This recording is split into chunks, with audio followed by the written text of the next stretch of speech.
Liftoff will start in T-minus 10 seconds. 10, 9, 8, 7, 6, 5, 4, 3, 2, 1. We have ignition. It's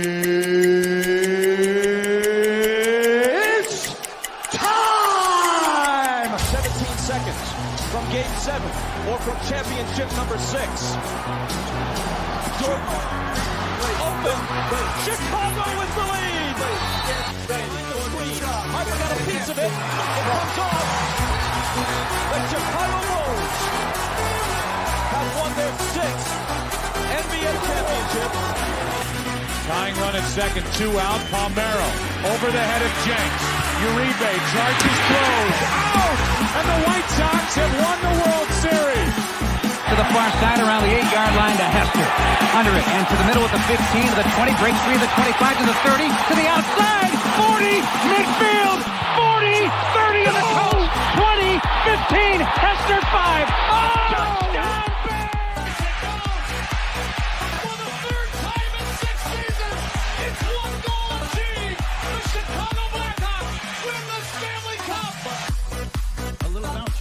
Toward Bryant. He will glove it toward Rizzo. It's in time. And the Chicago Cubs win the World Series.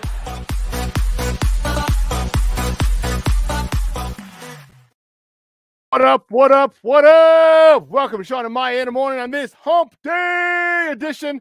I'm your boy, the SuperBack, Shawn Sierra. Thanks for tuning in. Listen, if you're watching us on Facebook Live, well, then I guess you found us on Facebook. Hold on. Why do I look so... There you go. If you watch us on Facebook Live, well, then I guess you found us on Facebook. And if you're not following us on Facebook, what? Come on, man. Listen, go to Facebook, type in Sports Zone Chicago.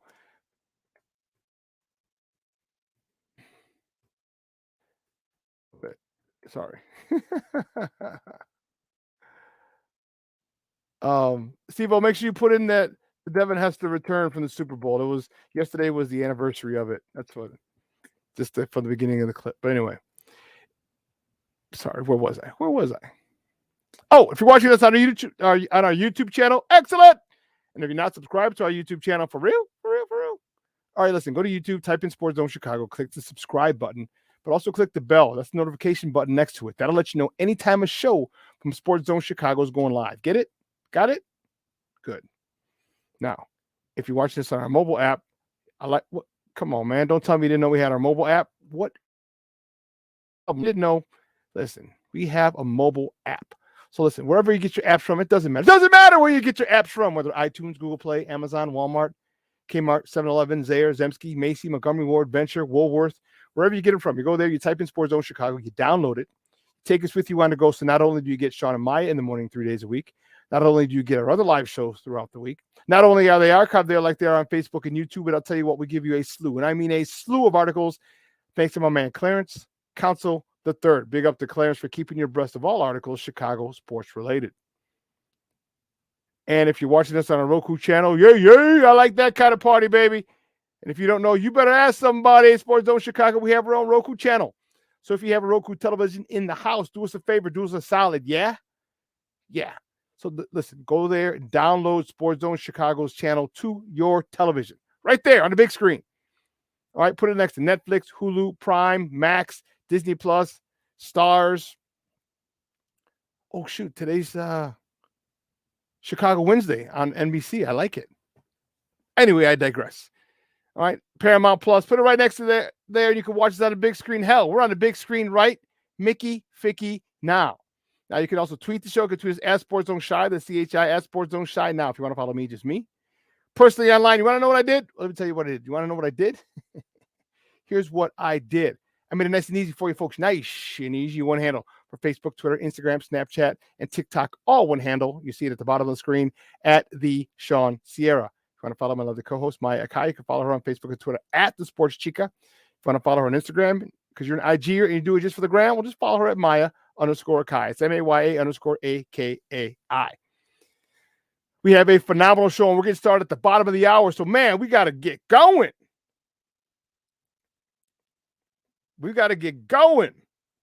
Oh, yeah. At 9:30, we're talking with Brad Squires, a man from the On Tap Sports Net. He's coming on. He's talking Bulls, baby. Only the Bulls. Man, if you watched them last night, that was one hell of a game. Woo, Charlie, that was a game. Kobe White was white hot. I like it. 7 for 13 from me on the arc. We'll talk about that. Don't worry about it. Kobe White and the Bulls. My man, Brad Squires, he's coming out at 9:30. At 9:30. At 10 o'clock. That's my Chicago accent. 9:30.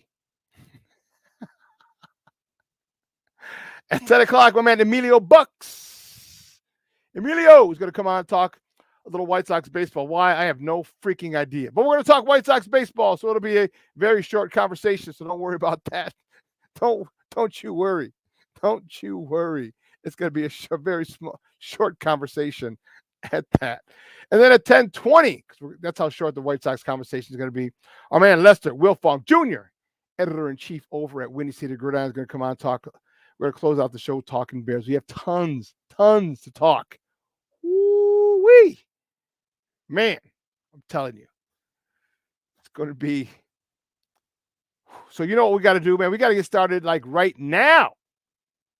So guys, you know how we do the first segment of every show. Actually, you know what? Let me say what's no, bump that. Let me say what's up about people in the chat.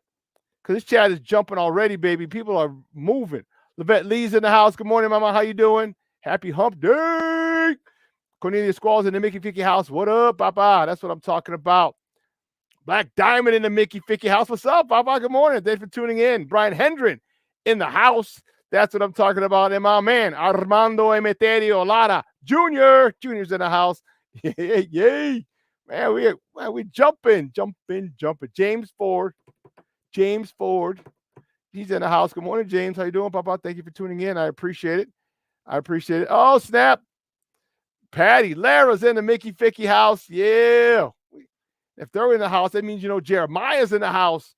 Man, good morning, Jeremiah. Good morning, Dito. I know Dito's at school, but good morning, Jeremiah and Dito. Thank you. I appreciate it, Junior. New studio. We got that the migrant crisis money, and so we're able to upgrade studios. So the migrants aren't getting it. We got it. Don't worry. I'm pulling a Brett Favre. It's fine. Don't worry about it. It's neither here nor there. Brandon Schutz in the Mickey Ficky house. Good morning, Papa. How are you? Michelle Walls in the house. Happy hump day. You know it, baby. You know it. I'm fired up.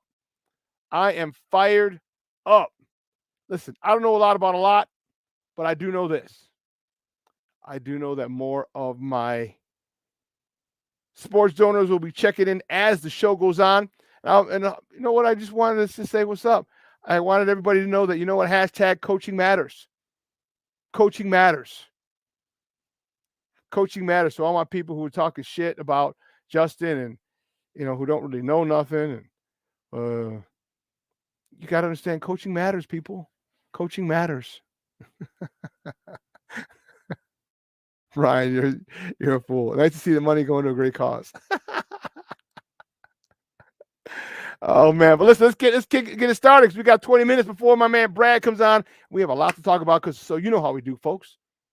You know how we do over here. First segment of every show is called Top of the Morning. It won't come just when you want it.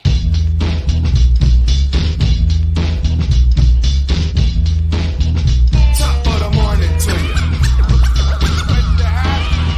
Top of the morning to you. Top of the morning to you.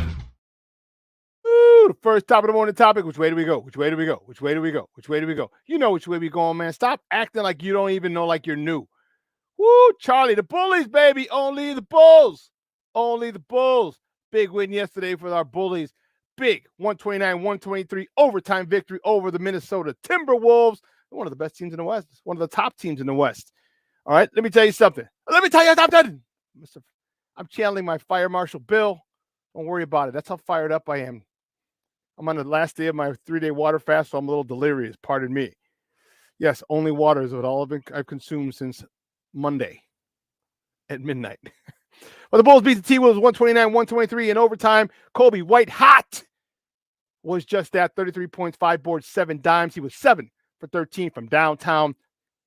interchannel. He interchanneled his Michael Jordan, his North Carolina compadre, Michael Jordan, with 21 points in the fourth quarter. He pulled up from Winnetka a couple of times. What the hell was that? I'm like, Kobe, what the hell? Yes! You know how you're doing. Like, what are you doing? Yes! Man, he was on fire.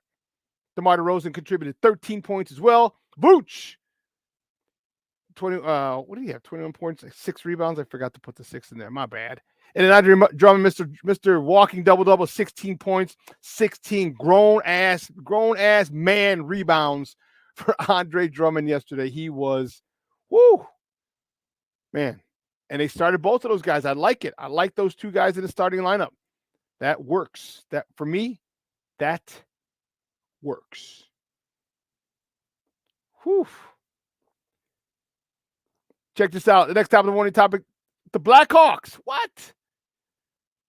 Yes, baby. Yes, the Blackhawks will host the St. Louis Blues. The Blues, baby, in a 2025 Winter Classic at Wrigley Field. It seems like every other year the Blackhawks are in the Winter Classic. I'm not complaining. I'm just saying. You know, you got to remember the Connor Bedard will be back. You know, so he's definitely something that, or someone that you're going to want to see, that the National Hockey League wants to, spotlight on the national stage. Something else that they want to do. You know they're going to do that. Let's see, what's the next?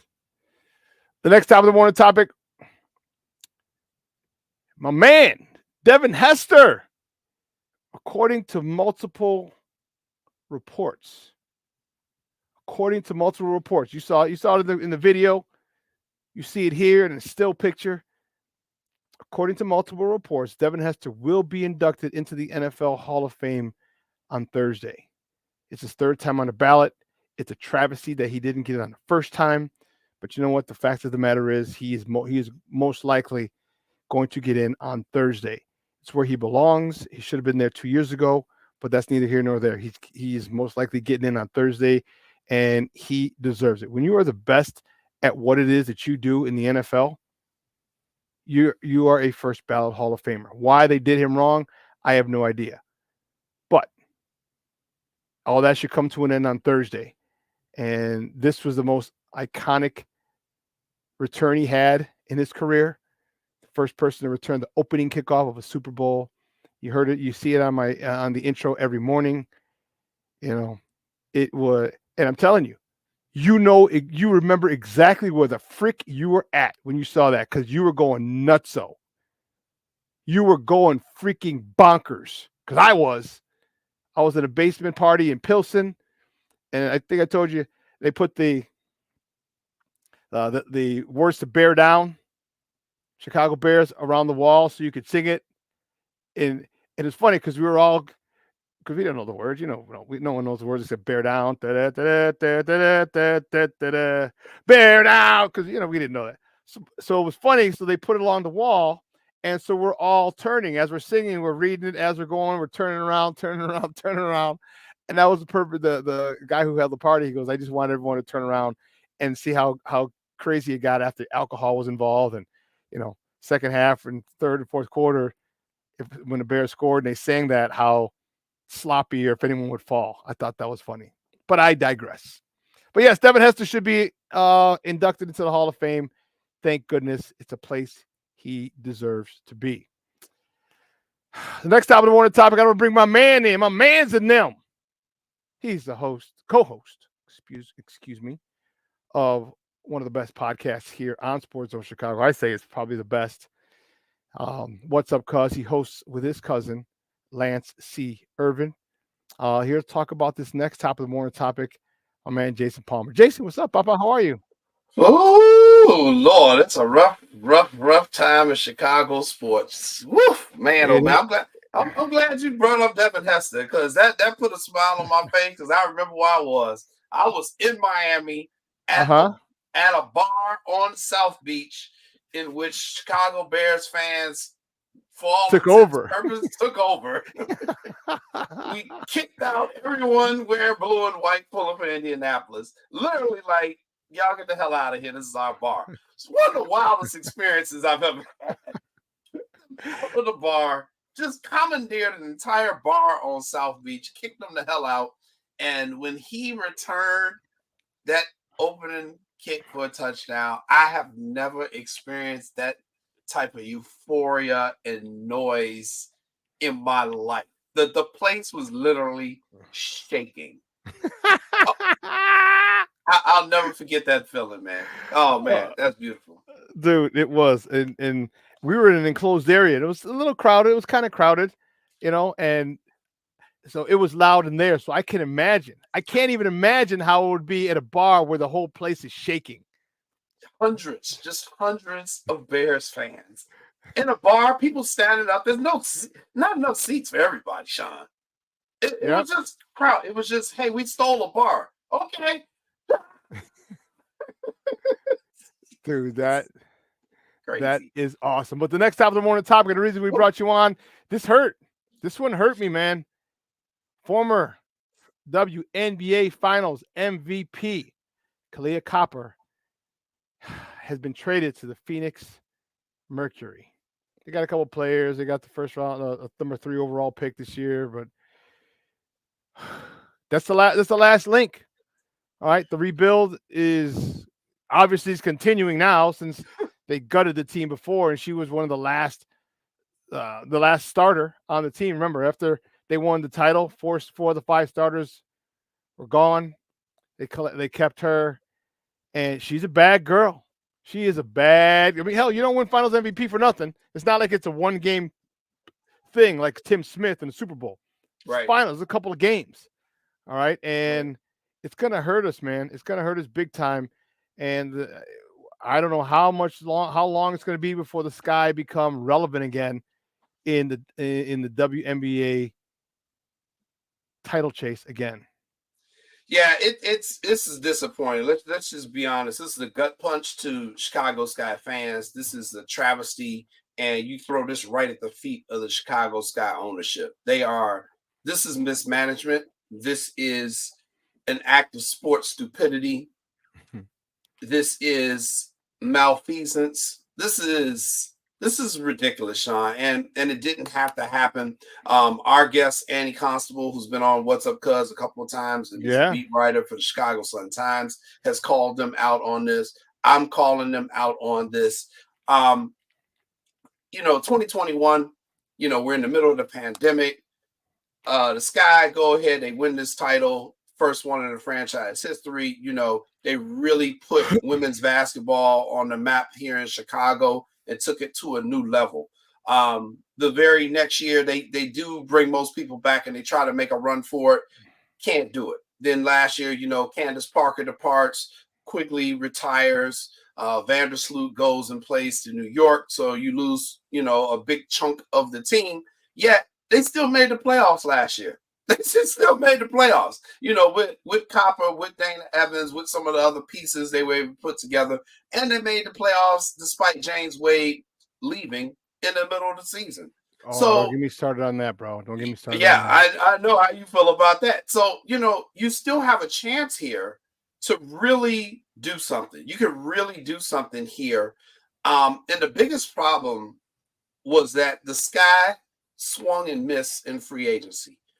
They had targeted Skylar Diggins-Smith. Yep. They went after Skylar. They didn't get her. They went after Ndeke Udoka. I'm sorry, I can't pronounce her name right now. They went after her. They swung and missed. They had just signed Copper to an extension 6 months ago. Yep. And made promises, hey, we're going to build around you and Dana Evans, and we'll have a squad. They swung and missed in free agency these first few days, and then it seems like they just gave up. I was like, okay, well, we got to do something, so we're going to trade Cop. Now, I don't know if Cop went to them and said, hey, if you all can't bring in, some people, some horses that I can run with, then move me, or if the organization felt this was the time that they needed to do a full rebuild. Because no one has come out and actually spoken to the media. You know how I feel about that, Shawn. Know how I feel about when you do these major moves and then nobody wants to talk. We'll send out a press release. No. Get your ass in front of the media. Somebody needs to get their ass in front of a camera. And the firing squad. Camera. Media. Right. Just get there. Just get there. You got to take this one, man. They got to take this one, man. And the fact that the ownership is not willing to do this and they're willing to hide behind press releases, it's pretty sad. It's pretty sad. So I'm going to send a formal request and give them an invitation to appear on my show on Monday, because these are questions that people deserve to have answered, and we're tired of Chicago sports ownership groups dissing Chicago fans, man. Yeah. And we're dealing with the White Sox and their nonsense. We're dealing with the Bears in a rebuild. We're dealing with the Blackhawks in the middle of a rebuild. The Bulls can't trade Zach LaVine now because you signed him to a dumbass contract. We got all this stuff going on at once, and it's pretty sad. And what I thought was very interesting in all the press releases that they released yesterday is that I didn't hear from Coach Witherspoon. I didn't hear from her. And, if we remember, this was the scene just a few months ago, shortly after they had signed Kopp to that long-term deal, and they hired new coach Teresa Witherspoon. We were like, okay, yeah, this is great. And man, she got one of the best players in the NBA, in the WNBA to work with. And now all of a sudden, she lost her franchise player. Yep. She lost her franchise player.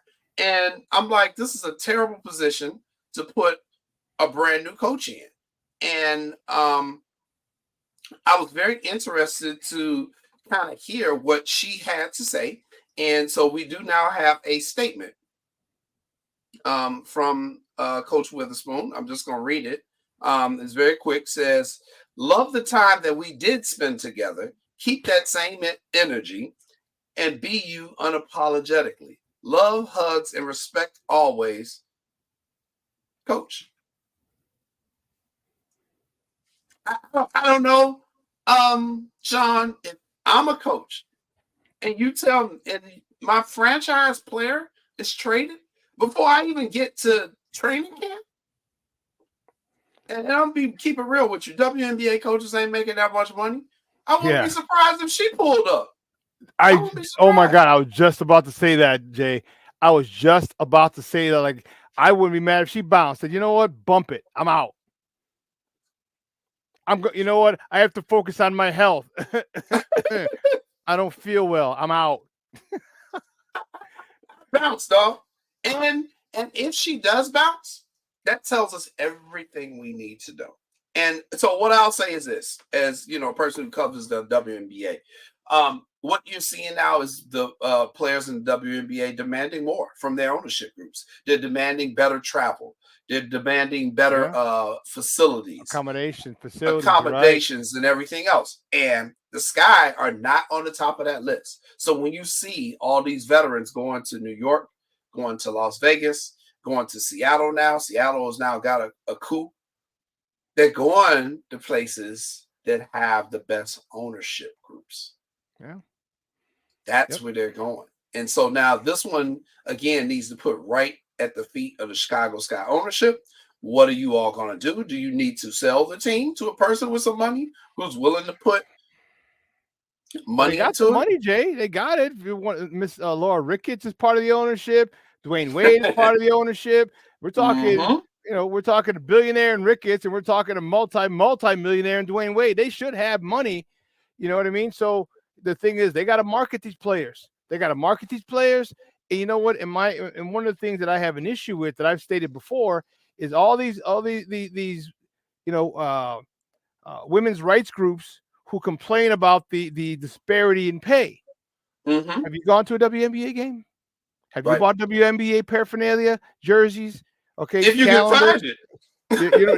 Hey, it's on Fanatics. You're all online. You can get it. You know what I mean? But that's the legitimate part of it. Like they have issues, financial issues, because they don't sell out. And the product is actually a pretty good product. You had good players. So have you gone? Have you supported? Are you a season ticket holder? Okay, because if you aren't, then you really can't complain about the pay disparity, because the world revolves around money. They needed a TV deal. Okay, they need TVs. Stations aren't going to want to sign them if they know they're not going to get their money's worth in commercials. And how they get their money's worth in commercials? Because the games are sold out. People go. There's a waiting list. Their tickets are selling for a premium on the secondary market. All right, this is how it has to work. So before you complain about the WNBA players not making as much, are you contributing to the WNBA? If you're Without not, a doubt. you need the STFU. Sorry. Without a doubt. And my biggest beef is, again, I'm wearing my Chicago Sky shirt that I got a couple of years ago, but it was like pulling teeth to find this. And remember, we were trying to find championship gear right after they won, and we were like, what the hell is all the gear? I had to go to the dude on 39th Street. Oh. He had it. I can get the bootleg stuff. The league is not marketing their players. They're not advertising it enough. And, Chicago is now a victim of that. And, this is right at the ownership group. So I don't know what the Sky are going to do.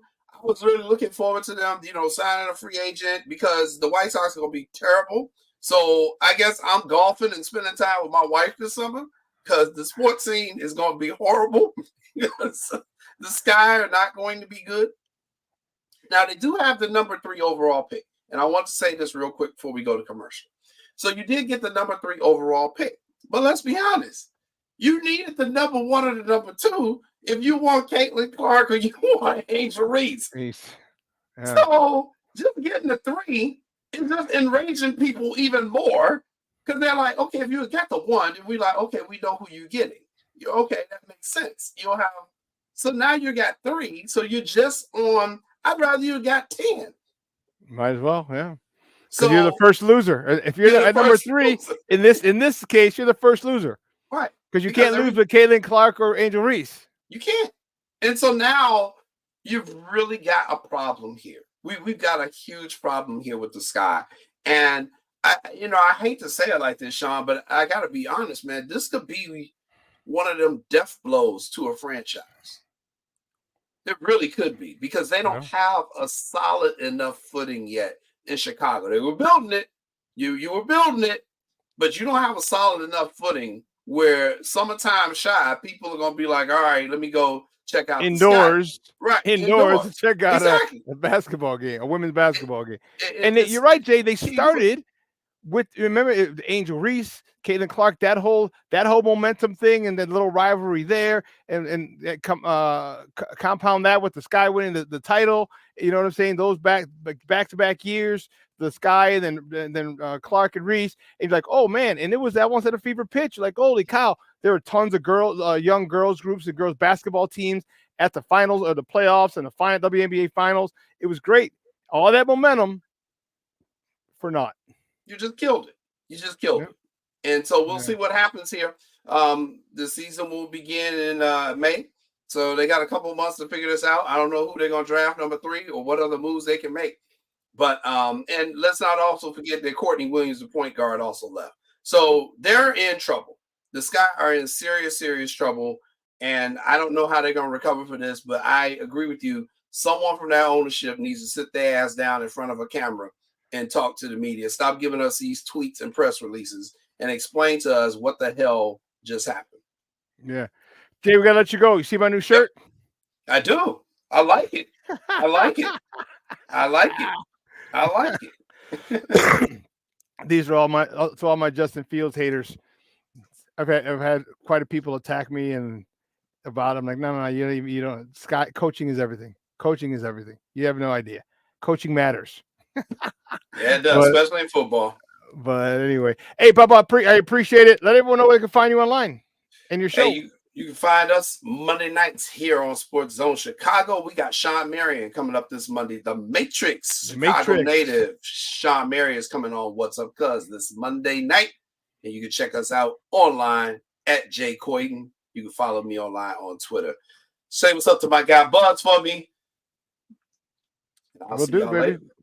All right, bet. Hey, guys, we're going to take a quick break. And on the other side of the break, my man Buzz, Brad Squires from the On Tap Sports Net, is going to talk about that Bulls game yesterday. Oh, my God, Becky. It was amazing. Amazing. I didn't really want to go to a lot of Bulls games this year. I'm mad I missed that one yesterday, boy. And we're going to talk to my man Buzz on the other side. So keep it locked right here, folks. Shawn and Maya in the morning on Sports Zone Chicago.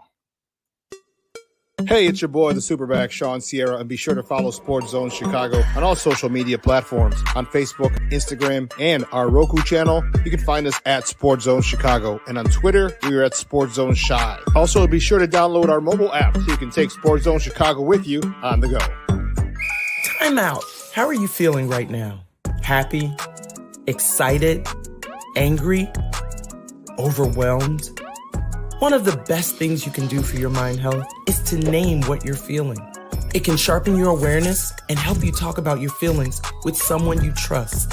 Here are 3 questions to ask yourself. Where are your thoughts right now? In the past, the present, the future? Do you notice any sensations in your body? Is your heart beating fast? Is there a flutter in your stomach? Or are you fully relaxed? What do you need right now? Time with others? Time to yourself? Remember, there's power in this awareness. So find ways to identify what you're feeling today.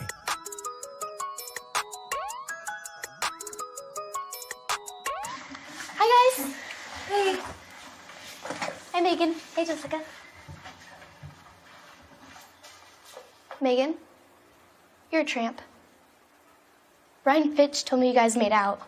Everybody knows. He said your breath smells like garbage.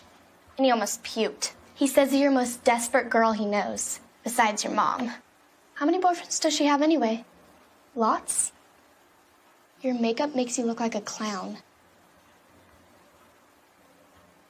That zit is huge, zit face. Ugly.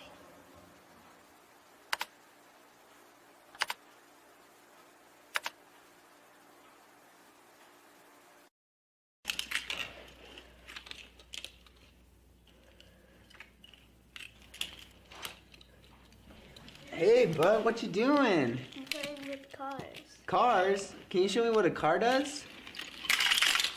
Whoa, whoa, whoa, whoa, whoa. Hold on a second. First of all, this is a school zone. So you need to put down your cell phone, stop texting, and let's get to driving. Now you're coming up to a stop sign, right? You need to slow down and stop before you hit that Y line. I want you to look left, right, left. You don't want to get hit by a car going on your left, and to your right to make sure you don't get sideswiped by a guy coming from your right. You're coming, and you see a crosswalk. You better slow your horses down, because the #1 rule of driving is always yield to pedestrians. Now stop, pull over, and you are done driving. Gosh, what do they teach you kids in school nowadays?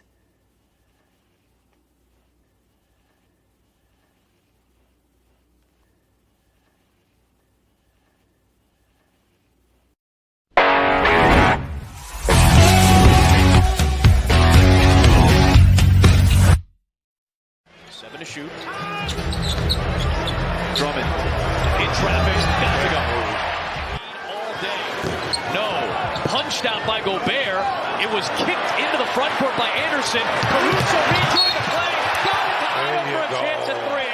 Nice hustle that time. Kobe, he checked him physically. Oh, Drummond blocks Gobert. The Windex man. Bulls have 9 blocks tonight. White, step back. Oh, bang, bang, bang. Good pass to Drummond. Put it in there, Big Gray. DeRozan drives, bounce to Drummond, lays it in. Good pass, good play, good basketball play right there. That's a winning play by DeRozan. Welcome back to Shawn and Maya in the morning on Sports Zone Chicago. Those clips courtesy of NBC Sports Chicago. That was last night with a big 129-123 overtime victory. Our Bullies over the Minnesota Timberwolves. Man, that game was exciting. Kobe White channeled his inner Michael Jordan, 21 points in the fourth quarter. How many times did we see that at the United Center and at the old barn? All right, Mike said, you know what? Let me just take over. But Kobe did it from beyond the arc, 7 for 13. What the hell is that? 7 for 13. Kobe White hot. Let me tell you. My next guest, we're going to talk about this because that game was awesome, man. I know he was watching it. He's from the On Tap Sportsnet. You can find him on Twitter at BuzzOnTap. Guys, just welcome back to Shawn and Maya. Our guy, Brad Squires. Papa, what's up, Brad? How you doing, man? What's up, dude? What's going on? Happy New Year, bro. After that overtime game last night, it took a lot of my soul from me watching that happen. That was insane. Good game though. It was fun. Dude, all I got to say is I'm jealous. I hate every single person who was at that game. Well, I tell you, man, I this team is so odd to me. Starting the first half last night, I don't know if you watched it in its entirety or not, but they just looked dead inside. Yeah. The ball wasn't moving. The ball was stagnant. Shots weren't falling. Kobe was struggling. As it looks like as Kobe White goes, so does the offense. And in the second half, adjustments were made. Kobe caught a hot streak. DeMar got his stuff together, and Vooch hit a couple big threes there, and they made it happen against. I almost want to say that Billy Donovan outcoached Chris Finch. I mean, kind of shout out to Shawn's T-shirt, Coaching Matters. Go buy that at sportzonechicago.com. You know what I'm saying? But I felt like he kind of outcoached Finch there, and it turned out to be a Bulls victory. But though it was a victory, I am scared that they beat one of the top teams in the West because we have the trade deadline looming in a couple days here, dude. Mm-hmm. Yeah. And I don't know where you're at with them. We haven't talked in a while about it, but I am on team. Everybody should be moved besides one Kobe White. You know what? I agree. Unfortunately, Zach, the whole situation with Zach is a cluster mess. All right. So he's out for the season with surgery. I think you should have moved him, but I mean, I shouldn't say that. They're trying to move him, right? They're trying to move him. You don't have inflammation for 4 to 6 weeks. It just doesn't happen. Dude, you can, I was saying you can recover from a pumpkin head, from an ass whooping and a swollen skull in 4 to 6 weeks, dude, not from your foot. They're trying to move him, bro, and no one wants that $215 million contract or $180-something left. Well, the problem lies on the front office in that point, Shawn, and there are more reasons than one. And the reason being is they were caught in a rock and a hard place with Zach LaVine, as we talked about on your show before. Yeah. Pointed out on Bulls on Tap, you either had to pay him or let him walk for nothing. And the Bulls decided to go with him and keep him around, which I'm sure not a lot of people would have bitched about that at the time, because he was a 2-time All-Star looking like he was ascending upward. As time went on since that contract extension was signed, you had a chance at the trade deadline within the first year of the contract last year to move him and not overvalue him, because he has been a one-way player since we've had him. And I know a lot of people don't like Joe Colley, but he's been right about him since the beginning, even though I was resistant to those thoughts as well, but it's been proven to be true. Now you have a untradeable contract and a superstar player on your team, and you're kind of stuck in basketball hell again. And that's where you're at with Zach LaVine. DeMar DeRozan's on an expiring deal. He's a free agent at the end of the year. There's so many different reports now for people that buy check marks on Twitter or X or whatever you call it. You don't know what is what, but 1 minute the Bulls are going to stay with him. The next minute they're trying to move him. The Philly's going to give them a first-round pick. Orlando's interested. Now Philly's not interested. There's so many different variables that are at play here with the Bulls and what they can do with this current roster construction.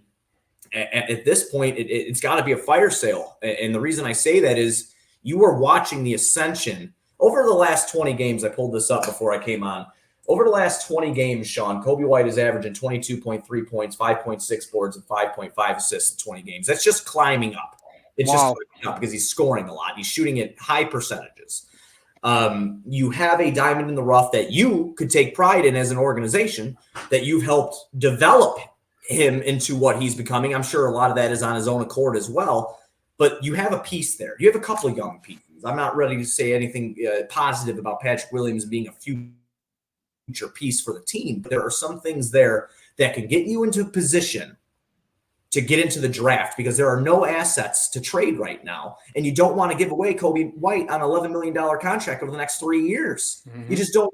He's making very minimal money. Peanuts. Not minimal. You know what I mean? NBA peanuts. Yeah, NBA peanuts. Yeah. Right. So basically, again, the thought process comes down to is, what are you trying to do and what are you trying to be as an organization? Are you trying just to put the asses in seats because Bulls fans are, undying in their loyalty to the Bulls? They're still number one in attendance in the NBA to this day. Unbelievable. It is unbelievable. It is. And as a former season ticket holder and somebody who's covered the team for, almost a damn decade now, just online, and all that. But I don't understand why you want to play in for a play-in spot. Shawn, 2 years ago, this did not exist.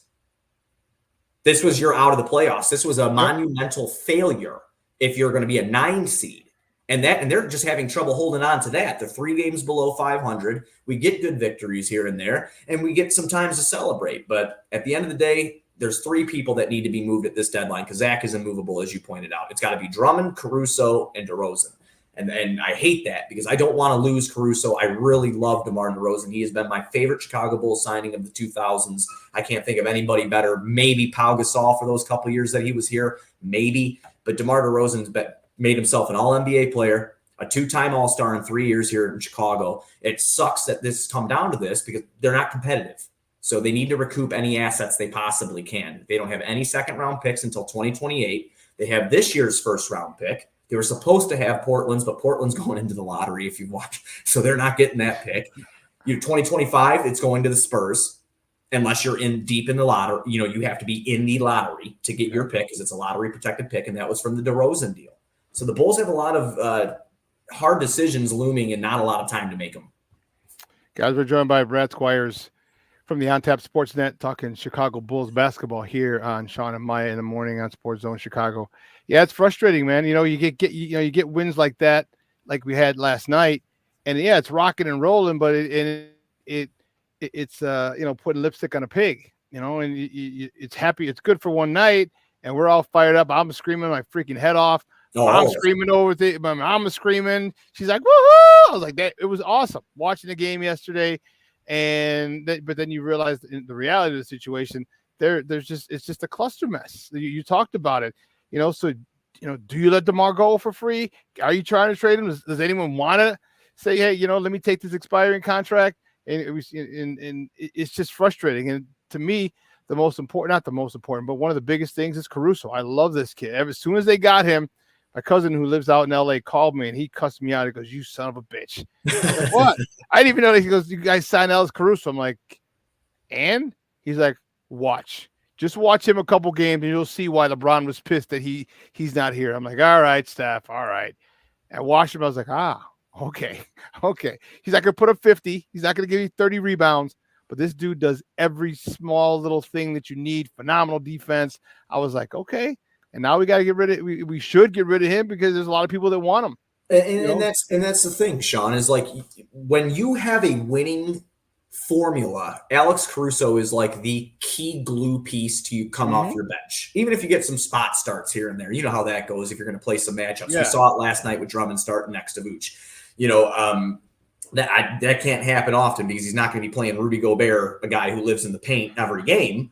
But, the adjustments were made. But with Caruso, he affects winning basketball. He can help you win basketball games. But what Caruso cannot do is be the guy that helps transcend a young team in a play-in spot into a guaranteed playoff spot. That's just not his game. He's not a consistent enough scorer. He does everything else perfectly. I don't want to lose him. But I can't believe I'm saying this. Alex Caruso holds the most trade value on this team outside of probably Kobe White on the contract he's on, Shawn. That's nuts. You have DeMar DeRozan. You have Nikola Vucevic. You have Zach LaVine. And we're talking about Alex Caruso holding the most value. And it's very, his contract's great. And then he's going to be going into an expiring deal next year. Will be his last year of his current contract. I mean, they're talking about this guy, coveting first-round picks, Shawn. That's insane. I don't know how you don't try to pull the trigger on that, especially when Arturas Karnisovas and Mark Eversley depleted our draft picks. At the time, none of us bitched about it, right? You came out, you got the 35 games of excellence with Lonzo, Zach, DeMar, Vooch. Pat was in the starting lineup at the time. You had the bench who was looking pretty good. It all fell apart quickly. And every time we talk about this, we have to realize that was 3 years ago. It's 3 Time seasons. flies, dude. Holy cow. You blink and it's over. I mean, I have like 3 little girls at home, man. I blinked and my oldest is 5. This is what's happened. The Bulls had something. It was taken away due to injury. And then we haven't gotten a rebound since. We have not rebounded since to construct the roster in a way where it can compete with high-level teams. You look in the East. You look at Milwaukee. You and I both know we're not getting past Milwaukee. And they're struggling over there, but we're still not beating them in a 7-game series. Nope. Joel Embiid, he's out. He's going to be back by playoff time. I'm not counting my blessings saying we're going to get past him. I don't see that happening. The New York Knicks, Chicago native Jalen Brunson, MVP candidate, Sean, and I don't care what anybody says. MVP candidate. We're not getting past the Knicks. We're not getting past Miami because, Jimmy Butler's he's been laying dormant all year, and he's going to come and do what he does in the playoffs like he does every year. He's going to come and dominate. He's going to perm his hair, get nice and straight, and destroy us. That's exactly. So I don't know what AK and Mark Eversley are seeing that we as fans are not, because there's a reason I work at a job like this that you guys see in the background, and I don't work in an NBA front office. But I think I know enough to know that this formula isn't going to work to get us to where we want to go, and it's time to pivot and look towards the future. And there's a 23-year-old point guard on this team that's ready to take the reins. Is the seat hot at all for Acme, for Karnisovas, or Mark Eversley? No. So I have a few friends that cover the team, and I have a few people that work in the organization itself that I talk to regularly. And obviously the people that work in it probably aren't going to divulge the information that I'm asking. But from what I have been told, they are not on the hot seat at all. Neither is Billy Donovan.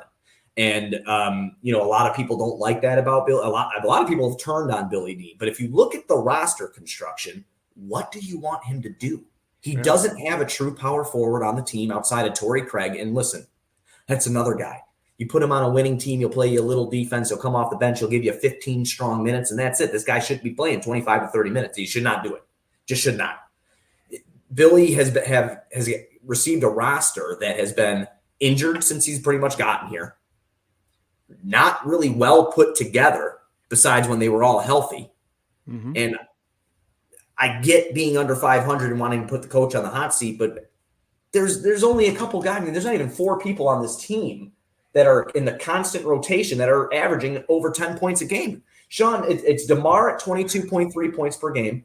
Kobe White, who's raised it from when he finally took the reins over after Zach went out initially. Mm-hmm. So he's at 19.4 points per game now. Then you have Vooch at 17.3 points. The next guy next to him that will suit up again, points per game wise, this season, we think is Patrick Williams at a career high, 10 points per game.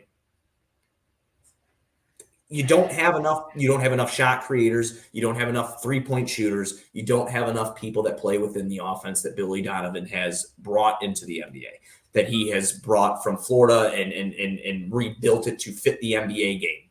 You don't have it. And it's very concerning because the front office says all the right things, that Billy's not on a hot seat. It's not Billy, blah, blah, blah, blah, blah. But you're not giving him the things to succeed. If anybody should be on the hot seat, it should be AK and Mark Eversley. And if we really want to get rowdy about it, it should be the Reinsdorf family who keep putting us through this shit time and time again. Yeah, it really should be.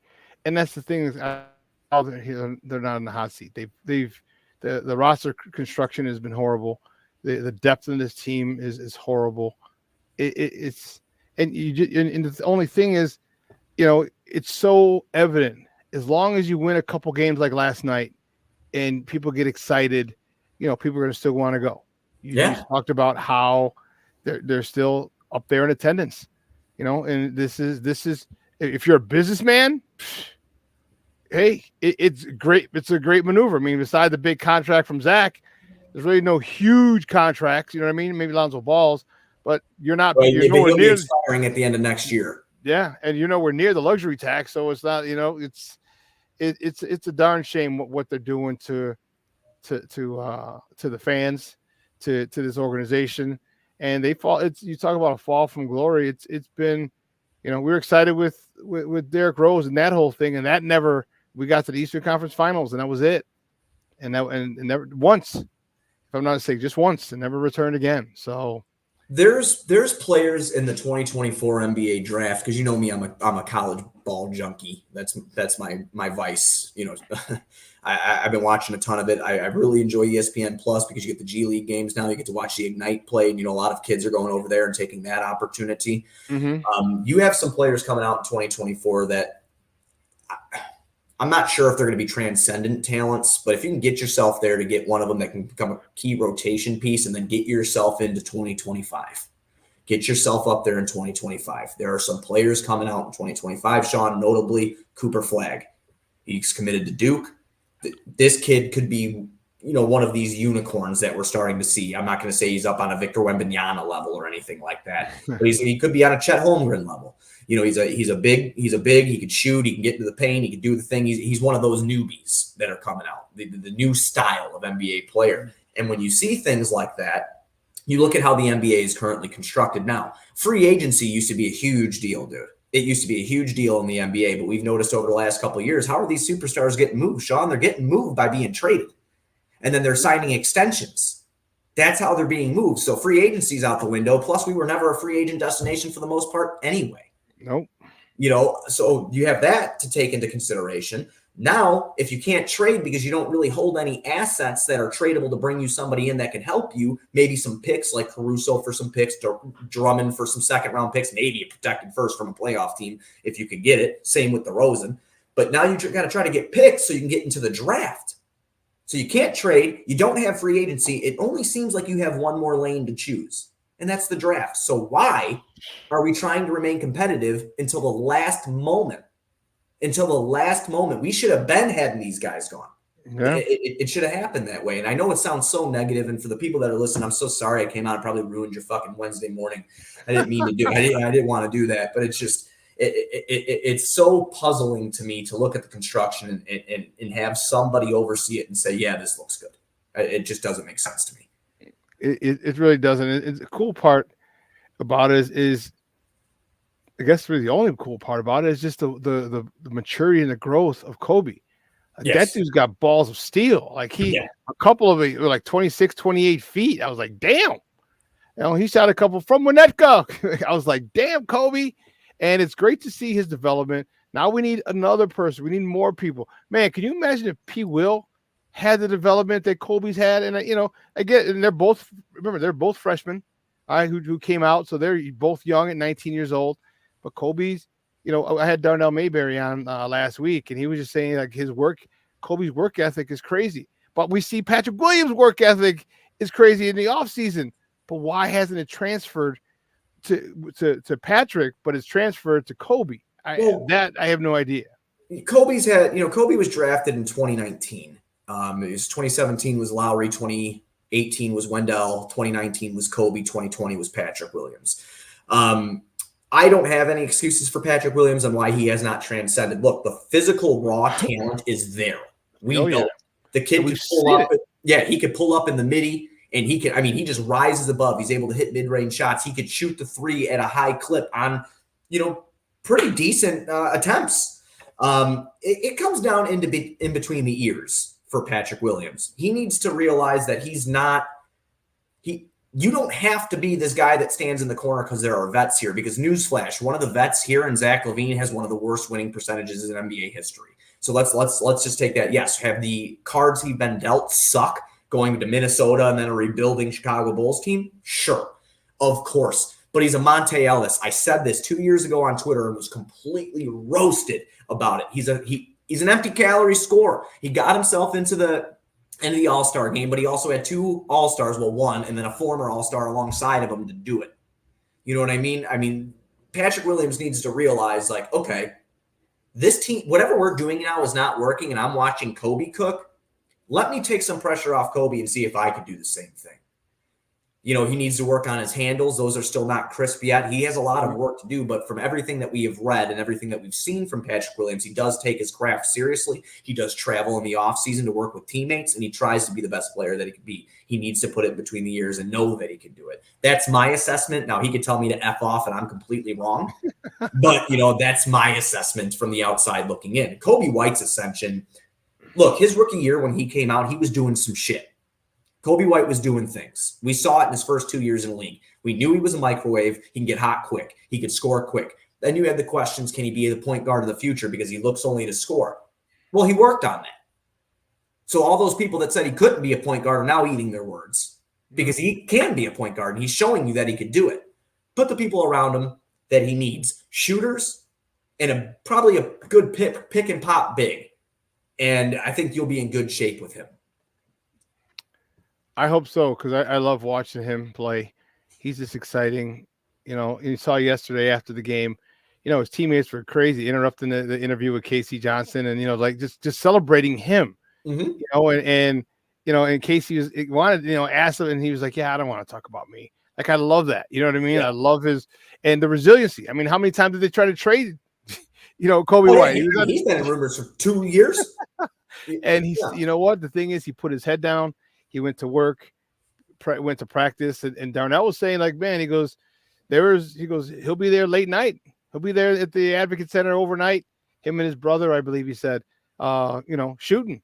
And I'm like, that's what I'm talking about. I'm like, that's what happened. That's who's there when I leave output. Oh, never mind. Sorry. But I'm like, that's what I'm talking about. That's what I want to see. And I'm glad. I if no other reason, like, I might even go to a Bulls game now just to see Kobe White hot. Seriously, that's the only reason.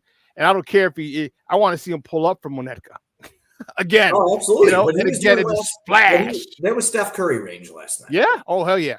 You know, and it was great to see. Like I said, watching Kobe transcend into what could be considered right now is maybe in the future a fringe all-star. But I mean, who's to say he's not going to keep getting better? He's young, and now he's finally getting the reins, and he's being the man on an NBA team. I mean, we're watching development every night, so that's why you should tune in to watch the Bulls, is because you see a guy like Kobe White and you see him getting better. Now it's just trying to get the whole team in itself better, because this game is not back when we were growing up and I was young, like, you could let's look at a small guard. I mean, I know Kobe's 6'5", but, you know, like, Allen Iverson could carry a team to the finals with really nobody alongside of him and an aging Chris Webber, right? That doesn't happen today. You need a couple all-stars on that team. You need a couple complementary players that are going to get you 15 to 20 points a game. You're going to need that.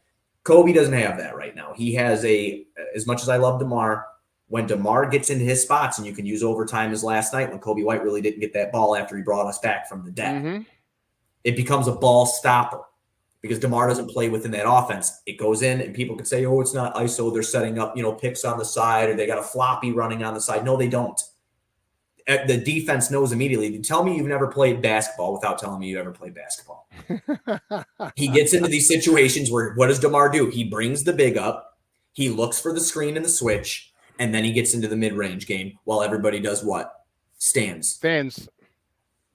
That's what needs to stop. And yes, did it work last night? Sure the fuck did. But there's a reason they're 3 games under 500. Brad, great stuff, Bubba. I appreciate it. Do me a favor, and I'm not even going to ask you about the White Sox. I got my next guy coming up talking about that. No, we don't want to talk about that. But I do want to – one thing before I go, I do want to say I agree with you on the Justin Fields thing.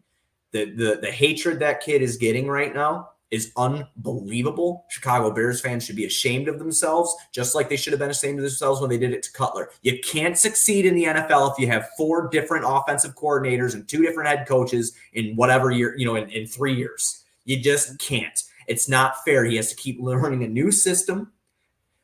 I want the Bears to win. So if it's Caleb Williams, it's Caleb Williams, but Justin Fields got a raw deal, and I'll die on that hill. Yeah. I agree. Yeah, true. I gotta order that shirt. I gotta order that shirt, Shawn. It'll be sale soon, man. I was talking to somebody on Twitter. Sometimes when I feel like going into those depths, I'll get on Twitter, and I was like, dude, do you even have any idea how much coaching matters? And I was like, oh, because I got the idea. Did you ever watch the TV show Power on Stars? Yeah. So. Remember when Ghost got arrested at the end of the season, or Angela arrested him at Truth? Yep. So for the whole offseason, I don't know why I didn't do this. I was going to make T-shirts that said #FreeGhost and sell them on eBay. And why I didn't do it, I have no idea. And I'm like, because that would have been the whole offseason until the next season started. It would have sold like hotcakes. And I was like, no. And so I needed another one. And I was talking with that dude, I'm like, you know what? Coaching matters. I was like, yeah, that's what it is. Coaching matters. The logo for Sports Zone Chicago is dope as hell. You need to dye the shirt blue, orange, and put the whole shirt blue with your logo, and then have in orange #Coaching Matters. Because I'll wear it right to the home opener for the Bears. You know me, I make an ass of myself. I'll stand on the chair, pound beers, and be like, no wonder why we suck. We have 75 different coaches within the span of 3 years. We got to do something, man. We got to start taking the teams back here. We do. Hey, great stuff, buddy. I appreciate it, man.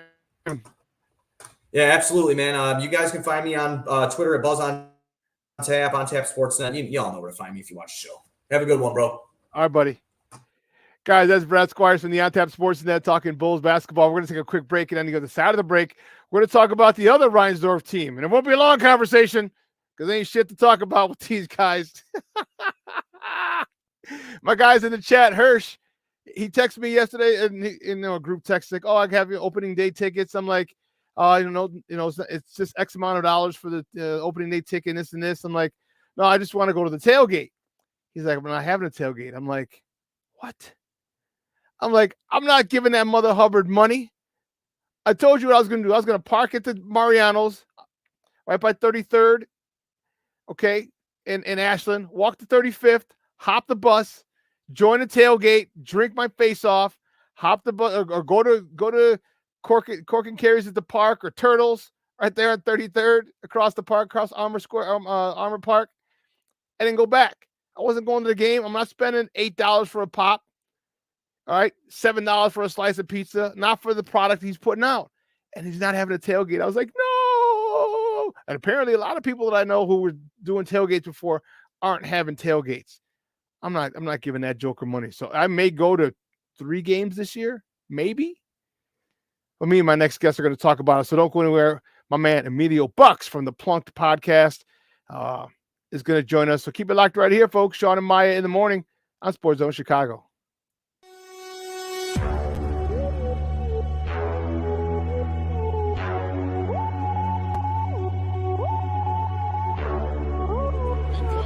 To run for 17, back he goes, here comes Chubb, there goes the ball, touchdown, Mooney! Jones will walk at the left tackle, time for Fields, now he'll accelerate to get the first down, and break tackles, and he's off to the races, and we got a terrific block. For every generation, it has started with the call to serve. Discovering the purpose and the belonging earned with the title. Learning to dig deep and push through adversity together. Defending our nation and its people. It is a life of great worth and reward. But Marines are never really finished serving. Their commitment comes full circle, visible in communities across our country.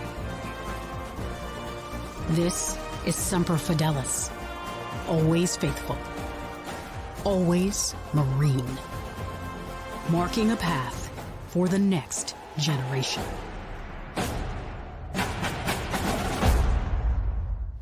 Same old, and that isn't the way he's going to win games. That is strike 3 called. Pivotal pitch and a good start to the first modified windup. Robert on a line left center field. He tags that one into the gap and shoots it all the way to the wall. 2 strike, 2 out double for Luis Robert. Tukey threw 23 pitches in the first, and now Kemp pulls this one on a line into right center, and a diving bid and catch by Thompson. Lenny Sosa goes first pitch, hunting, and he vaults one to left. 2 nights in a row, a home run for Lenny Sosa. 2 out in the third, he goes first pitch swinging and unloads to left. Welcome back to Shawn and Maya in the morning on Sports Zone Chicago. Those clips courtesy of NBC Sports Chicago. Those were the good guys. I don't even know what to say. That's going to be except for opening day, because a lot of people are going to go to opening day. I'm telling you, I wish we would all boycott it, but I know a lot of people are going to go. That'll probably be the most packed you'll see Sox Park next year. My next guest is a good friend of the program. He's the host of the Plunked podcast, 2 Teams, 1 City, on the Chicago Clubhouse network. You can find him on Twitter at ebucks, Bucks, ebucks76. Guys, let's welcome back Shawn and Maya, our guy, Emilio Bucks. Emilio, what's up, Papa? What's up, brother? How you doing today? I am wonderful. I'm on the last day of my 3-day water fast, so I'm a little freaking out. I'm all right. I'm You got ornery. a little pitch going? Yeah, I'm ornery. And it worked good for CrossFit because I was just so mad because I'm hungry. There I was you go. throwing shit around like And all I have is fucking water. Yeah, that's Hey, enough to make look at my new anybody- shirt, Papa. Look at my new shirt. Hey, I'm feeling it, man. Coaching matters. Yeah, that goes across the board, man. Yes, Pick a it team does, in Doctor. Chicago. Pick a team, any team, except the Cubs. Yeah, because they got their. Well, they know. That's why they got their guy. That's why they got their guy. Let's talk about the good guys, man. I was just saying, my guy Hirsch sent out a thing yesterday like he's having opening day, and I'm like, and I just wanted to go to the tailgate. Dude, why the hell should White Sox fans even go to that place this year? I would say the reason why the Bulls are another Reinsdorf-owned team are also like a top of the league in attendance. Even though they're putting out a BS product, is stupidity. We're gluttons for punishment. We're huge sports fans. We want to believe. We want to get behind our teams, but and we're glutton for punishments, and we got nothing else to do. So I don't know. That's the only reason I see why support them. There's no real reason to support them. There's no good reason to support them. You know what? Here's what I'm going to do. I may go to a couple more games than now that I think about it, because I forgot. Do I have it here? Shoot. So, my guy owns a bar, Output, right? Mm-hmm. And one of the things, obviously, he's inundated with vendors all the time. Buy this liquor, buy this, whatever, get bottle cases of this, whatever. So Jack Daniels, and then they give him shit. They give him, here, try this. Give him Miller Lite. Gave him a nice little old school starter jacket, Bear starter jacket, because they support Bears, whatever. And they gave him, they had a promo where they're giving out plastic flasks. Nice. I was like, shut the fuck. Did I have it with you that day we met at the game? Yes. Yes. You did share flasks. So yes. So that would be the only reason I would go. So I'll get tickets on the secondary market. I'll go to Game Time or some other app. All right. We need to talk to Game Time about getting free pub. But anyway, I'll pay $8 for a ticket. Okay. Sneak my ass down into the 100 level, buy a $7 bottle of pop and of Sprite or Coke, and mix my vodka. And look at some terrible product out on the field. I'll stop at 35th Street Dogs before I go in. There you go. Get a couple hot dogs. So it's all about not putting any money in Reinsdorf's pocket. Bingo. Absolutely. Absolutely. So I get toe up on the flow up, and I end up spending $7 on the pop, on the one bottle of Sprite or Coke. There you go, man. But your presence still speaks volumes. You just taking the time out of your day, because that's worth something too. Your time, the money is one thing, but time is valuable too. And I don't know a good reason to even spend the time going to, besides for maybe a little camaraderie amongst your friends. That would be it. That'd That'd be the biggest reason, bro. The biggest reason. This is a team who was last year 29th in runs, 30th in on-base percentage, and the list, the terrible stats go on and on from there, and have done really nothing to improve those stats. Pacoda came out, bro. Did you hear? Pacoda came out. So Pacoda came out, and they're preseason predictions. So the Cubs are set. They have them 82.2 wins with a 31.2% chance of making the postseason. And the White Sox are pegged to win 65. Man, anything less than that, 0% chance to make the postseason. Zero. And anything less than that is you're looking at another 100-loss season. And Pacoda, I don't know how they do it, those crazy some guns, but man, they are pretty accurate, especially with our teams. Like, how the hell are you, man? I honestly, I don't know. Talk to me about Lou Bob. All right. Lou Bob is literally the only, well, not the only. You still got Dylan Cease. But talk to me about Lou Bob, and what do you think is going through his psyche? Because now he's thinking, all right, Tim Anderson's gone, and he hasn't been picked up by anybody that I remember. So what say? All right. you traded Santos, you traded a whole bunch of pitching. Man, what do you think is going through the mind of Luis Robert? Like, man, Luis Robert knows he's in baseball hell right now. The best he could do is go out there and play his ass off and hopefully audition for another team. And hopefully the Sox completely tear this thing down and trade him off. Or I don't know what his contract situation is right now. Is he still on his super cheap? Yeah, he's on that that team friendly deal that they got him for. Yeah. So right now, I don't necessarily believe in playing for the name on the back, but right now he's truly playing for the name on the back of the uniform in hopes of getting on with a team that he could be proud to represent the name on the front. Because right now there's no pride in playing for this team right now. This team has shown no pride. This team has shown no real effort at trying to get better. We still don't have a second baseman. Now we don't even have a shortstop. We're waiting on Colson Montgomery to come up, but we'll see how that goes. Your boy Moncada is still over at third. He says he is on track to have a breakout season. He said he's feeling good. So we'll see what happens there. Hey, maybe they'll surprise us and lose and win less 70 than games? 100 games. And they'll win 70 games? Maybe they'll surprise So us. here's his contract. So last year he made 9.5. We're talking Lou Bob. Dude, that's a freaking steal. This year he's making 12.5. 2025 he'll be making 15. 26 and 27 are club options where he'll be making 20 each. And if you're the White Sox, you better pick those up because that $20 million, it's a decent price. It's not cheap. It's not peanuts like 15 or 12.5. But Assuming when he's healthy, assuming he stays healthy, that's a deal. Yeah. For him, yes. Yeah. Yes. And then in 2028, when he's 30, he'll be an unrestricted free agent. God, that poor guy. I mean, well, I don't know about poor because not poor, not literally. like to come from a third world country, Papa. He's already made. What was his contract was 88? I'm sorry, 6 for 50. 6 years for $50 million. Yeah, I don't. I think his money can go kind of far in Cuba or Dominican Republic, wherever he wants to live in the offseason. Cuba, wherever he lives during the offseason.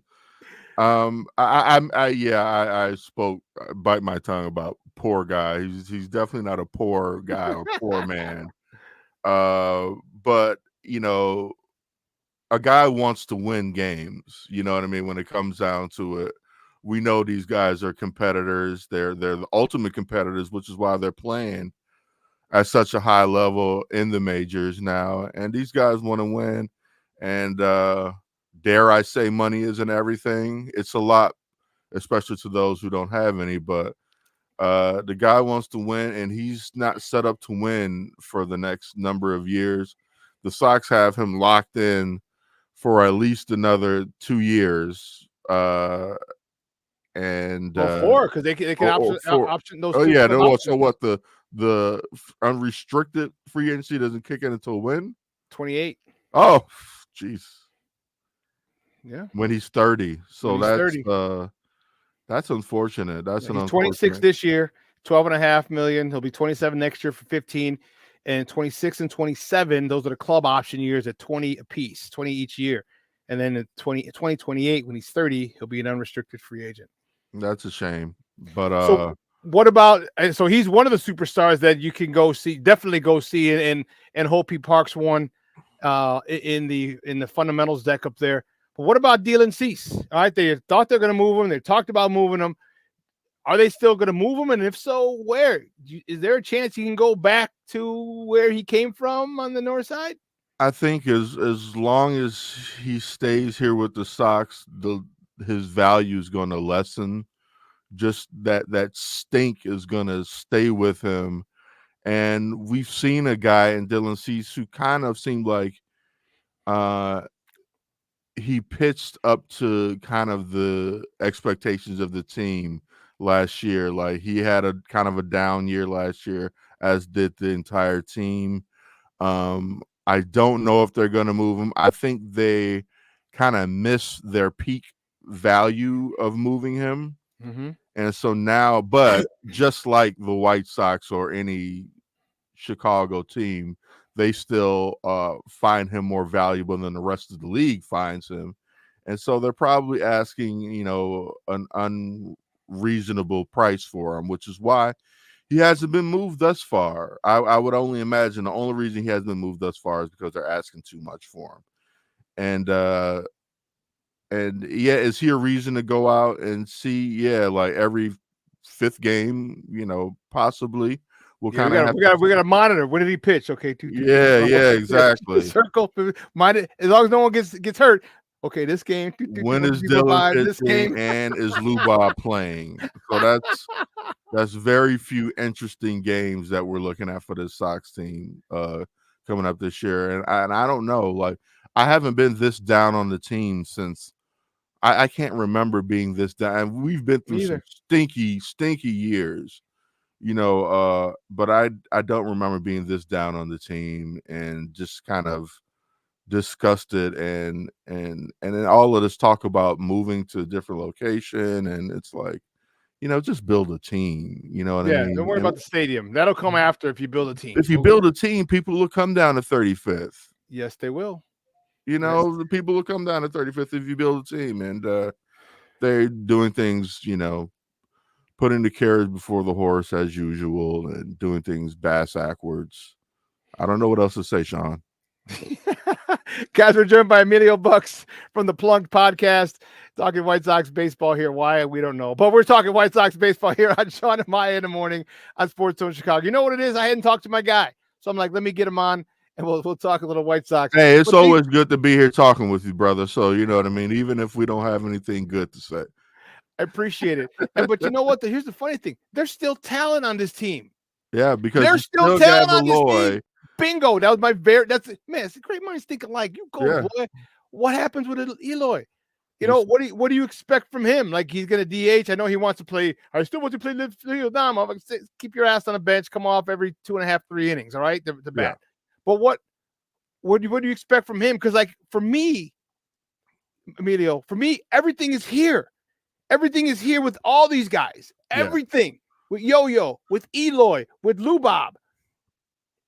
If he comes out with the right frame of mind, and and hopefully he's putting that work in, this dude could have maybe be on the fringe, or maybe if how much and how focused he is, he could be in the MVP conversation. We've talked about it the last couple of years, how many MVP candidates perennial we could have if they get their mind right.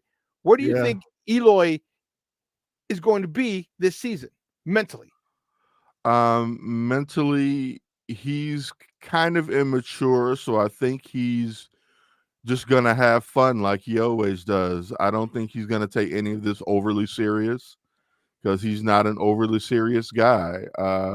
He's still got a couple of his boys on the team, Lou Bob and Moncada, and maybe Andrew Vaughn, and a couple of the leftovers from our rebuild that remain. And I think you're gonna see the same smiling Eloy, and will he stay healthy enough to stay in the DH spot? That remains to be seen. If he does, I think he'll be one of the best hitters on the team. May not be saying a lot, but he'll be one of the best hitters on the team, as he's been when he's healthy and in the lineup the past number of years. So I expect him to still perform. Pedro Grifol, I don't know how much he had to do with the mindset of Luis Robert last year, because Luis Robert played his ass off last year in the outfield and at the plate, so coaching does matter. So do we give any praise to Grifol for what he did with Luis Robert? I don't know. We'll kind of have to see how he does with this team this year. Just kind of a disappointing situation overall. I hope the best. I hope that maybe they'll surprise us and win some games, and like maybe the coach can get these guys to play hard. If you can get these guys to play hard, you never know what can happen. But at the end of the day, I don't think we really have the horses to really compete. Well, you know what? I know I'll be there one game because me and you are going to meet up again, and I'm going to fill that damn flask up, Papa. Absolutely. Absolutely. We're damn sure filling that flask up, boy. I love it. I love You it. know it. Hey, great stuff, man. I appreciate your time, Emilio, as always. You know, I love talking sports with you. Always a do me a pleasure, favor. brother. Let everybody know where they can find you, your work, your podcast, and everything online. Well, come the beginning of the season, you can find us on Plunked via the Chicago Clubhouse Network. Right now, you can also catch me and my co-host Christian Petit on Bullspit, also on the Chicago Network Clubhouse Network. And you know, I don't know, we're supporting these Reinsdorf teams. Sell the team, Jerry. Damn it. And you can catch me on Twitter or X at Emilio at eBucks76. And we'll talk some shit, man. You know, sounds good, Papa. Thank you so much, man. I appreciate All right, it, brother. We'll talk soon. You. I can't wait to, finish the flask with you. Yeah, man. I tell you what, let's bring two. Okay, I saw them on Amazon, or I'll hit my guy see if you got any extra plastic flasks. If so, we'll fill up both. I'll get you what you want. What do you want? Some dark liquor? I'm a dark liquor guy. I'm a whiskey bourbon guy. You know what I mean? Okay, bet. I'm a Tito's guy, so I get. All right, there you go. You have your dirty liquor. Sprite. I have light skin, so you know. Okay. Whatever works, man, to get us through 9 innings of some subpar baseball. We're gonna need it. Hey, great stuff, buddy. We'll talk soon, man. I appreciate it. All right, brother. Take care, man. Have a good day. All righty. Guys, that was Emilio Bucks from the Plunked podcast and the Bullspit podcast on Chicago Clubhouse Network, talking White Sox baseball with it. I told you it was going to be short because ain't shit to talk about my White Sox. Yes, I still hate Cub fans and their whole fan base, and I know my team sucks. So screw all you. Anyway, my next guest, I'm fired up to talk with him, man. This is the most divisive. This is even a bigger crater than Cub Sox. Justin Fields, Caleb Williams. I'm going to talk with my guy. I want to see what we're going to talk about that, but we're also going to talk what else we need and then what he wants to do with the number 1 pick. You know, he's a head honcho over there at Windy City Gridiron. So we're going to talk to him on the other side of the break. And that's Lester Wiltfong Jr., the one and the only. So don't go anywhere, folks. We're going to take a quick break and we'll come back. All right. Keep it locked right here. Shawn and Maya in the morning on Sports Zone Chicago.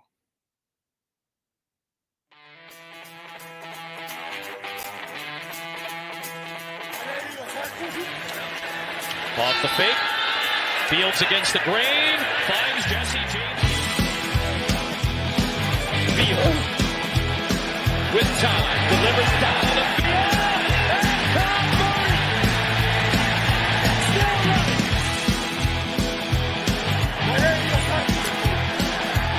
Made one way. Fields stumbling. Trying to cut it back. Justin Fields making magic happen. There goes Fields. Touchdown.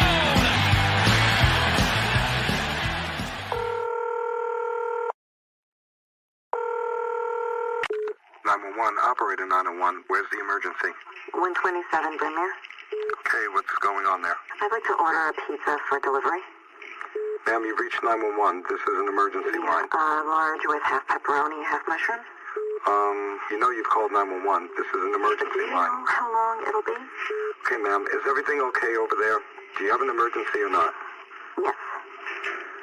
And you're unable to talk because... Right. Is there someone in the room with you?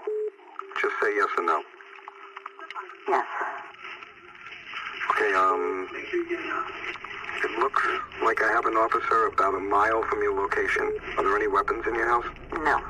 Can you stay on the phone with me? No. See you soon. Thank you.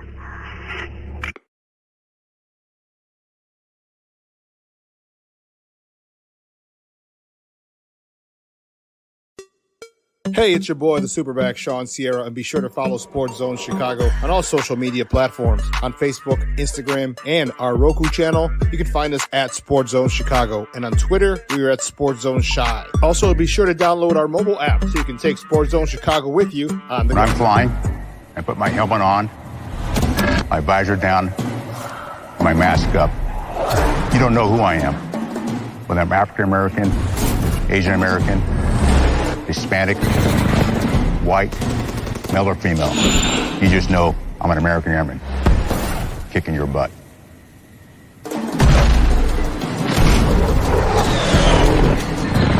I'm General C.Q. Brown Jr. Come join us. To the far side around the 8-yard line to Hester.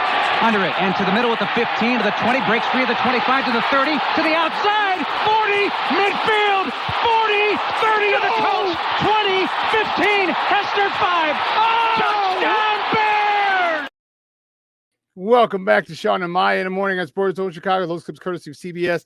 That was just the other day, the anniversary, 17 years ago. 17. What in the blue hell? How did that time go so freaking fast? What? That was Devin Hester running back the opening kickoff. And he should be, and we're talking to my man about this as well. He should be inducted mañana. His third try, but hey, better late than never. But my next guest is a good friend of the program. He's been rocking with us for years. All right. He's the head honcho, the EIC editor-in-chief. All right. Of Windy City Gridiron. You can find him on Twitter at Wiltfong Jr. Wiltfong Jr. Guys, just welcome back to Shawn and Maya, Lester Wiltfong Jr. Lester, what's up, Papa? Good morning. What's going on? How you doing? I am wonderful. I'm showing this baby. Oh yeah. Coach Flus, let's see what he's got this year. Yes. We're going to see what Mr. Waldron has. Then they already named a parking structure after his ass. He ain't even done nothing for us. What the hell? Right? Jeez. But man, good to have you, bro. Good to have you. You know, there's obviously there's a lot going on, and as I said before, like this fan base has been really, really divided. It's been really toxic about this thing, and people, you know, it's interesting. And not even interesting. It's just funny how you don't agree with someone and you're a clown. You don't agree with someone, you're an idiot. You don't agree. I was like, man, bro, like you played. You play NFL Madden. That's what you play. And you don't, but I'm an idiot. Dude, it's hilarious. Talk to me about how crazy the schism is between Justin Fields fans, Caleb Williams fans. I mean, the whole thing's idiotic to me. I mean, we're all Bears fans. I mean, we're cheering for the Navy and Orange regardless of who it is. I mean, I cheered for Caleb Haney. I cheered for Jonathan Quinn. You know what I mean? I cheered for Henry Burris. I cheered for some really shitty quarterbacks in my day. You know what I mean? It's and that's an insult to shitty quarterbacks. I've watched a horrible franchise for decades. I mean, I'm old enough where at least I got to see the 80s, right? So I had a chance to see my favorite team win a title. But this team has been awful for a long time now. I mean, get the quarterback right. I mean, I don't care who it is. You know, if Ryan Poles decides it's Caleb, take Caleb, trade Justin, see what you get.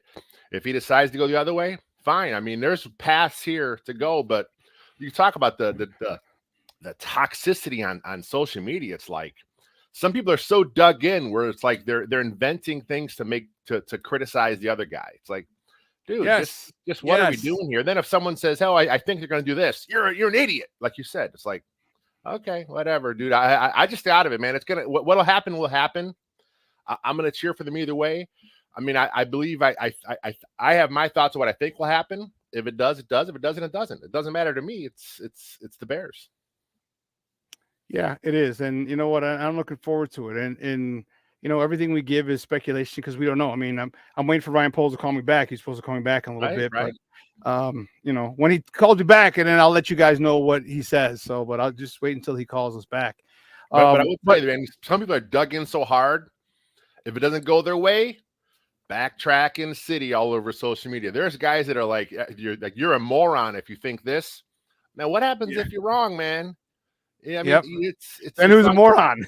Yeah, and then of course, you know, it's funny because people are already starting to hedge their bets. So, like, yes, they are. You know, like people that were so like such a prick like a few months ago, now they're starting to flip. Well, maybe they might. It's like, come on, man, you can't be an asshole to everybody, and then all of a sudden try and you know. Fluff things up by being cool. I'm just playing. That was a joke. That was a joke, man. That's who you are. That's who you showed us you were. Exactly. You're a dick over sports. That's who you are. It is what it is. I can't believe I'm quoting Maya Angelou, but she said, when people show you who they are the first time, believe them. And it's like, There it come is. on, dude. And you know what? And people will say, I've tweeted a couple times, I haven't wavered one bit that I think Justin Fields is the best particular guy to lead this team. And, people are like, well, he's this, and the numbers are this. And I'm like, look, bro, because I am pro Fields doesn't mean I think that Caleb Williams is a child molester, bro. Like, I can want him to be successful too. I want Justin to lead this team. I want Caleb Williams to have a great career. Okay, I really do. Because I don't know if you know, one of my teammates, one of my good friends from college was his high school coach, as a head coach in Gonzaga. So yeah, I'm gonna root for him. I think Justin's the best guy, and you can agree to disagree, and that's cool. We're on opposite sides of the fence. Your opinion's fine. I respect it. I don't agree with it, and we can move on. But people think that you have to be, if you're one, then you can't really root for the other, and that's unfortunate because I think that both can be good, but I truly think that Justin is the leader of this team. And yeah, he's got warts, but also you have to understand coaching matters.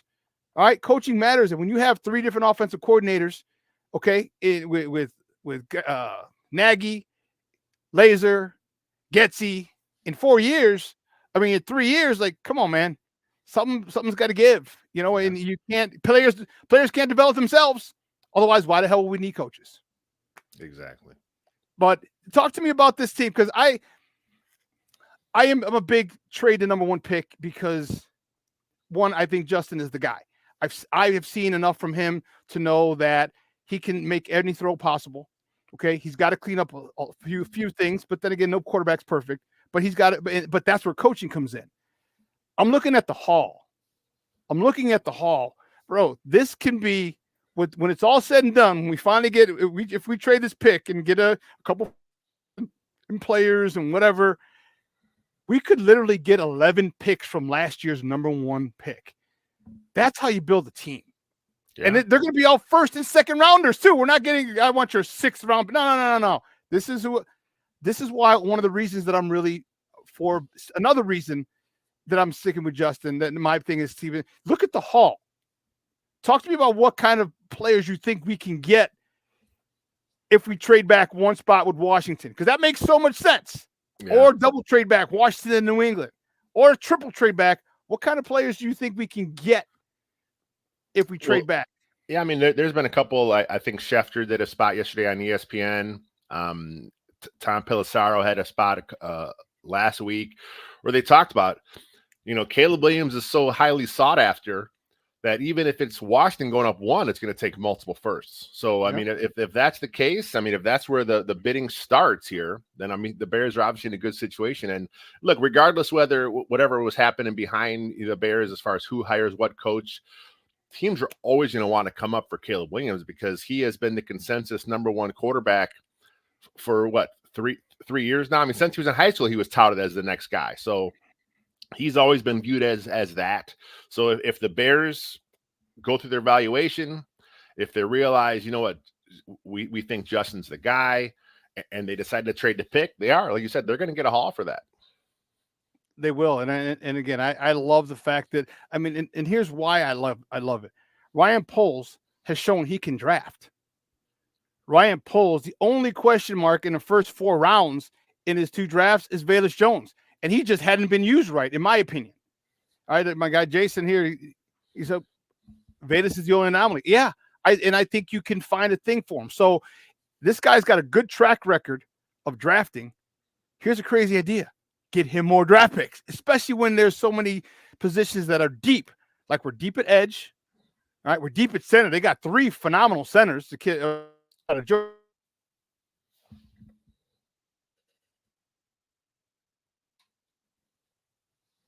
I mean, how many times you get 3 real centers? You know what I mean? That doesn't happen often. Wide receiver, oh my God. So that's another thing. Talk to me about what wide receivers you think that the Bears going to get. Or is it just Marvin Harrison Jr., or do you think they're going to grab another one, Xavier Leggett? Who do you think the Bears are going to get in addition to Marvin Harrison Jr., if they can swing it? Yeah, I mean, if they trade back, obviously their targets probably is Harrison Jr. If they stay at 1 and then they go 9, and I think you're looking at Neighbors or Odunze. I mean, those are the 2 options. I mean, that's what it looks like it's going to happen. But again, until they make that call on what they're going to do at quarterback, it's Right. hard to say where they're going to be picking here. I mean, like I'm reading the tea leaves, man. All the people that are down at the All-Star games, I know what the players are in Justin Fields' camp. I know the coaches love him, the players love him. He's a great locker room guy. Just seems to me from everything I'm seeing that they're going to go with the rookie, and they're going to go Caleb. And if that's the case, then I said you're looking at 9 is for your next receiver, maybe a tackle there. Although I'm a fan of Braxton Jones. A lot of options here in this draft. And then even if they do, stay at 1 and go quarterback, Poles has shown in 2 years now he will move back and try and accumulate some more draft picks. So he is going to make some moves regardless, whether it's at 1 or somewhere else in the draft.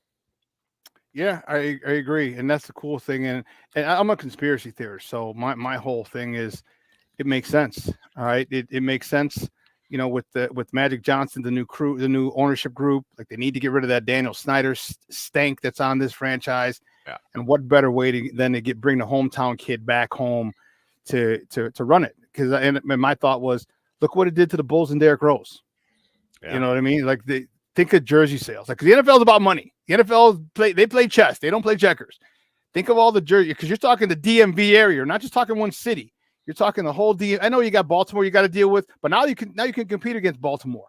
All right, popularity wise, and the jersey sales are going to go through the roof. Those jokers are $150 each, if not more. You know what I mean? Yeah.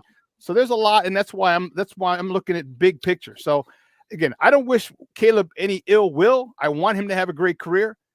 I just don't think Chicago would be the best spot for him, because I think we have our dude. Talk to me about the offensive line, though. What do we need there, if anything? I think you nailed it at center. I mean, it's got to be somehow, some way they have to come out of this with the center. Who's your guy of the 3? I mean, I like the Powers. I think he's Oregon. Yeah, from Oregon. I think he just looks like. I mean, he looks the part, man. He looks like a brick house. He does. Powerful, athletic. He had a great week at the Senior Bowl too. He did. But you know what? It all depends. I mean, are they going to be able to get him in the draft, depending on where they're going to draft here? Can you go into the draft with that as a need? I'm not so sure you can. So I think they're going to sign a free agent that's starter quality. I think Powers Johnson's going to be kind of out of their range, just kind of based on where they're going to pick now, unless they do some trades and stuff. So I think they're going to get a starter quality center in free agency. We'll kind of see how that shakes up here in a few weeks. But then you got to draft a center. Regardless, you got to find a guy that can kind of play center guard, one of those guys, because Nate Davis had some injury issues last year. Tevin Jenkins has had a career full of injury issues. Mm-hmm. You need a guy that can step in, that you believe in, kind of like Cody Whitehair. I mean, if Cody Whitehair was a little younger, a little healthier, he'd be a perfect swing guy. He can kind of play all those spots, but he's had some issues here, obviously, in the past. His contract is huge, probably going to be gone. So I think they're going to go free agency route with interior, but also double down and draft one of their higher guys on their board. I think that's a great idea. And I think to entice, sweeten the pot, I say, okay, you hire a veteran, you draft, as a start, you give him sign him to a 2-year deal, front load the contract. Because one thing, the money will come off the books next year, and let the other guy, and you rotate him in, as he gets more comfortable, and just let the dude know, like, hey, listen, it's a 2-year deal. We'll probably let you go after year 1. But we're gonna, you're gonna groom this guy, and as long as you're honest with players and a representation, they're cool. Then they can't say, "Well, I didn't know you blindsided me, you this, you that." And if we get a quality guy, say, "Hey, you know what? I'll take the 1-year deal, all right, and then I know I can get more money or a longer contract somewhere else." Cool, it's not in front load the deal. And Ryan Poles seems like that kind of guy. Like he seems very upfront. From that whole Roquan Smith thing where he was like visibly shaken when Roquan came out and started talking, and he was like, dude, we had, he seems like that kind of guy. I don't know him personally. I mean, I'm still waiting for his call, but I don't know him personally, but he seems like that kind of guy. So I do like that. What about the defensive side of the ball? Okay. Well, go back to the offense. What about a running back? Are you happy with the running backs we have? Deontay Foreman had the 1-year deal. I mean, he's not, I don't know what happened. He fell out of favor. I don't see a guy like we have, like a bell cow or one to get the majority of the carries, not 20 carries, but the majority. Are you happy with Khalil Herbert and Roschon Johnson? Yeah, I am actually. I just wrote an article about that. I'm doing my positional breakdown series, and I think they're set, man. I mean, I'm sure they're going to draft a guy at some point, bring in a couple undrafted free agents because, you know, you have two guys coming out of contract, Herbert and Travis Homer. But Travis Homer was Shane Waldron's guy. His first 2 years in Seattle, he was his third down specialist. He is an outstanding pass blocker, good in blitz pickup. You know, he's a pretty good athlete. He just didn't have a chance to really get on the field with the Bears because, of course, like you said, they signed Foreman, and then Roschon Johnson fell to them in the draft. So now all of a sudden, Travis Homer, who you paid pretty good money for to be your backup special teamer, now he's fourth on the depth chart. You can't get him reps when he's at that place. He's a special teams guy. That's why he's on the roster. You know, but I think Travis Homer has a place in Shane Waldron's offense this season. I think Khalil Herbert is a good outside zone runner. He doesn't have elite, 4.3 speed. But he's a 4.4 guy. I mean, he's explosive through the hole. That's one thing we've seen him do throughout his career in Chicago. 4.7 yards per carry a couple years ago. This last year, he still averaged close to 5 yards a pop, and that was with the high ankle sprain injury also. And then Roschon Johnson, like I said, they weren't expecting to get him in the draft, but he is a do-it-all kind of guy, good out of the backfield, good in blitz pickup. Really good pass pro, So I think they're set there, but like I said, draft a speed guy late or draft a power guy late, whatever you feel your offense is lacking. He can kind of play that Foreman role where he's on the roster occasionally, because you're going to have injuries. I mean, it's a position that always has guys dinged up. So get a fourth guy in there, kind of work him in on the roster. He may be inactive a few days, or he may step in and he may take Travis Homer's job, or who knows? Because running backs, man, you can find good ones late. So I don't think it's a need, but like most teams this day and age, keep circulating the bottom of the depth chart at that position. Do you think Roschon Johnson can be the guy who gets the majority of the carries? Like I said, he's probably not going to get 20 carries because they have Herbert. So I would love for each of them to get 12 to 15 carries a game. Yeah. And that's because now you're looking at 30 rushes. That is love. And then whoever else you have, not to mention the quarterback rushes, if you include those. But do you think that he's that kind of dude who could carry 15, maybe if they have to 20 times a game and be successful? Because there's still a lot of question marks. I love his pass pro. He can still come out of it. He still looks a little awkward coming out of the backfield. Not as smooth. He catches it, but he still looks a little awkward. What's your thought on him him being RB1? Yeah, I mean, I think at this point, last year, a lot of Bears fans thought he'd take over the job right away. Right. But that just wasn't the case. He kind of came in, but he found a place. He found a place in the offense. He was active. He got plenty of carries. He was the Bears, number 2 for most of the season. So I think he has a place. And like you said, if whether he starts or not, I think next year it's going to be him and Khalil Herbert kind of splitting carries, and that's kind of what Shane Waldron has done. I mean, he had Kenneth Walker in Seattle the last couple of years, who is a really good running back, but the year before that, he kind of had a committee back there. So I think the thing with Waldron is, man, if you look at the stuff he's done in Seattle as a play caller, he uses whatever he has. I mean, the one thing we saw with Getsy was Getsy wanted to do what he wanted to do, and that's what he wanted at all times. He had his guys.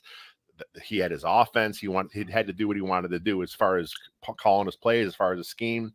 Waldron mixes it up, man. I mean, last year he used 3 tight end sets quite a bit. I loved it. Previously he used a lot of 3 receiver sets. So whatever he has, whatever he's given, like for example, Kari Blasingame, Waldron's never used a traditional fullback, but he used so much 3 tight end set. He has guys lining up in the backfield. So I think Blasingame has a place in the offense. He's under contract. I think he'll find a place and a way to use him, because that's what Waldron does. Waldron uses the talent he has, and he finds a game plan that fits around them. Gee, there's a crazy idea, Lester. Right? I know, right? It's a nutso. Dude, you need to stop making so much damn sense, bro. What the hell? Holy cow. What about the staff? How excited are you about this staff? So you got Joseph as the QB coach. You got Brown. Is it Brown, the run game coordinator, passing game coordinator? Yeah. It seems like he's layered, and I'm talking Ryan Poles has layered his offensive staff so that if Waldron gets the best out of Justin Fields or whoever the quarterback is, he may get, and he leaves due to a head coaching gig, you have someone behind him, because Brown already interviewed for the OC job. Yeah. He didn't get it. And that tells me something, that he thinks that there's a good chance for him to make a difference, that he could be the OC. how do you like the rest of this offensive staff that they've compiled? Yeah, I mean, this is a much better, on paper anyway, much better staff than what they got Flus's first year coming in. I mean, it was Getsy had never called plays before, but now he's got a guy in Waldron that has done it. You said there's a plan in place, so let's say Waldron does get a gig in a year or two. Now you have a couple guys that are in place that you feel they're probably comfortable handing the reins over to them and having a good plan in place if those things happen, because if you're a good OC in this league, you're going to get plucked away. If you're a bad OC in this league, you're going to get fired. So I saw a thing on Twitter a few weeks ago where it came across where, most OC jobs in the NFL are 2 years. That's it. Whether it's because they get promoted away or they get fired. So, you're going to have some turnover at that spot. So having a plan in place, like you said, Brown, he actually interviewed for a couple head coaching gigs. He's highly respected. He's coming from an OC job previously. So I think there's some talent here, and I think they're ready. Like you said, whether it's Fields development or there's a rookie, there is a good plan in place to nurture and develop whatever quarterback they have.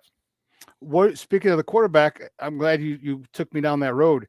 Are you okay with them still getting the haul, still trading that pick, and then going to get a JJ McCarthy? Going to get there's a lot of quarterbacks, and going to get one in the second round or third round, and have them develop. There's a crazy idea. Develop a quarterback and have him sit. Holy, anyone else done that and been successful? I don't know. Yeah. But anyway, and then have him enticing Bagent fight it out, because now you have the NFL's instituted. You can have a third emergency quarterback who doesn't count against your 53-man roster. So now you're going to have two guys that are backups. What's your thought on the Bears doing something like that? I mean, I can see him drafting a guy late. I mean, I don't know, man. If Ryan Poles decides Justin Fields is the guy, he's going to probably give him the pick up his fifth-year option. And then why would you draft a guy that high to kind of come in? Because now you have that cloud over it. Well, if Justin Fields doesn't work, we got this guy, like you mentioned, JJ McCarthy. He's probably going to go in the first round. If not, he may slip to the early second. But a guy of that caliber, guy that is highly touted coming out of college, he may not be one of the top guys, but he's a guy that can come in. I don't know if you want to put that dynamic in your locker room, especially if you declare as a franchise, this is Fields' team. Fields the guy, we're behind Fields. Well, that's the case, and why you drafting a guy that can come in and take his job. You know what I mean? So it's like, right. I think a veteran's going to come in, whether it's Fields or Williams. I think you're going to have a veteran come in. Shane Waldron had a couple guys out of contract that has been around the league. He runs a closer offense to the McVay stuff than what Getsy did. So there's a lot of backup veterans that can kind of come in. But I do like the upside of Bagent as your backup. I think he'll still be around regardless of who else they bring in. I hope so. I do like Tyson. He's got a lot of moxie, bro. He's got that border, that confidence, that tiptoes and borderlines arrogance, because he's thrown so many God-blessed passes, dude. So I love it. Last question before we let you go. Defensive end. All right. What do you think, or who would you like for us to grab? Because we have, we got obviously Sweat. We've got, we might get a player if we trade with Washington, maybe Deron Payne or Jonathan Allen, but we got Billings, who was extended. I love him. We still need, I know we got DeMarcus Walker, and he's done a good job, but who do you think we attack going to on the defensive end? I mean, if it was draft, man, I love the kid from UCLA. He's all limbs, man. I mean, coming around the edge, he has a great bend. I'm not sure where the Bears are picking. Plus, he's got the medical concerns, but just watching him play football, he's really fun to watch. I'm not sure, man. Again, it's hard to say where the Bears are going to be drafting here. I'm sure they're going to draft a guy at some point, because you got to start bringing in some young edges. They haven't really drafted a guy at that spot. They drafted some interior guys, but you got to get some young talent in here. Probably second, or they don't have a second, probably third round, unless they make some moves. They'll get a guy. Maybe Yannick Ngakoue comes back. I mean, I know he had an injury. He was playing better football when they brought back Montez Sweat. Maybe Ngakoue is tired of having a new team every year. Maybe he's like, man, I like what the Bears are building here. I like working with Coach Flus. I like his scheme. Man, they got Sweat. They got Billings. They got some guys on the inside. I like what they're doing here. If he's healthy, maybe bring him back. He's not going to I don't think he'll make $10 million like he did last year, so he may be a little cheaper. He's a vet. Buy some time. I think that's a great call. I like that as well. Like you said, he's familiar with the system. He hadn't had a full year with Sweat. And if he does, he might get double-digit sacks again. Right. So that'll be great. Hey, Lester, great stuff, Papa. I appreciate it. You know me and you could talk football shit for 2, 3, 4 hours, dude. But do me a favor, let everyone know where they can find you and your work online. WindyCityGridiron.com. That's all the stuff we write. Podcast stuff is there as well. Our video stuff, when we do that, is at Second City Gridiron. And I'm on Twitter, of course, at Wiltfong JR. Thank you, Papa. I appreciate it. I appreciate the time, man. Love talking to you, bro. All right, we'll talk. All right, now. Bear down, baby. Bear down. Hey, guys, that was Lester Wiltfong Jr. from Windy City Gridiron talking Bears with your boy. I love it, man. I love it. I love it. I love it. You know, it's a and I love, you know, I love talking football with people. I love to talk, you know, he's one of the guys that I really enjoy. I was fortunate to meet him about 3 or 4 years ago, maybe 5 years ago. Damn. It was the last year that the training camp was in Bourbonnais, and I got to meet a whole bunch of the guys from Windy City Gridiron. It was cool. So he's always been a straight up dude, and I love having him on. I love his takes. And we don't always agree. We don't always agree, but that's what I like about it. You know, we can disagree and go about our business like this, like crazy, like adults, huh? We don't have to agree on everything. That's nutso. But man, that was awesome. I love it. I'm really excited about what's going to happen. You know, the toxicity that he said. I hate it. You know what? I just really hate when guys, you know, I just think of Mike Tyson when he said, you know, that how social media has, you know, allowed people to say stuff that you wouldn't say because you get punched in the face. Like you don't say, most people wouldn't say these things to people to their face, you know, but I digress. You know, it's going to be the next 2 months are going to be great. You know, obviously Super Bowl, you know, I'm looking forward to, and I'll give you my pick, and you most likely know who I'm going to pick because I've been a fan of this team for a long time, but nonetheless, I'll wait till Friday. But I'm looking forward to the Super Bowl. It's going to be a great game. 49ers with a great team. The Chiefs with a great quarterback. That's a generational quarterback. You know, and I don't know. It's going to be fun to watch. It's going to be real fun to watch, and I really enjoy. I enjoy this. I enjoy the pageantry. I enjoy big games because I've been fortunate enough to play in a lot of big games, so I get the feel. All right, I played in quite a few undefeated teams. Okay, and in high school, my freshman year we won. My senior year we were undefeated through the regular season. We only lost in the state semis. In college, finished number 3 in the country my junior year. All right, I've had a couple with the Chargers, quite a few with the Thunder. So I big games. Been down to the national championship game twice in Florida. So I feel I love it. This game, you know, my first year down in 06, actually 07, probably I think it was 2 weeks before the Bears were down there in Miami. You know, it was the national championship game MVP. It's cool, you know, and so I love these moments because this is where legends are made. This is where you make your money. Regular season's great, okay, but you make your name in the playoffs. All right, Dan Marino held a lot of records. Went to 1 Super Bowl. You know, and we still call him great. Imagine if he had won 1 Super Bowl. You know, so this is it. This is where players shine. Here's where you can make a name for yourself. Timmy Smith, running back for the Washington Redskins. All right, had the 200 yards in the Super Bowl.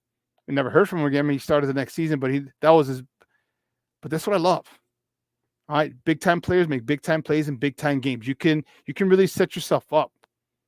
You know how the people use the combine to increase your draft status, your draft stock.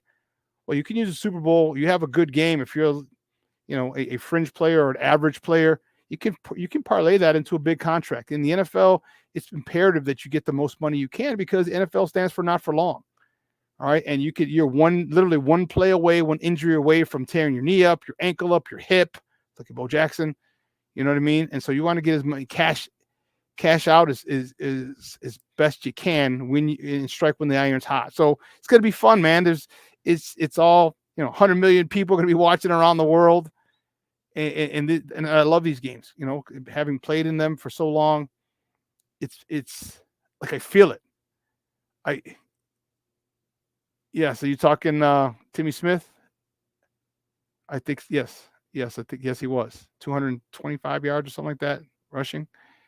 But it's gonna be good. You're right, Cornelius. KC's defense is underrated. All right, they are very underrated. All right, but San Fran's is not. So they're gonna have to move. They're gonna have to get Patrick Mahomes off his spot. They're gonna have to. I was listening to one of the I forgot who it was, and they made a great point. Like, you got to bully.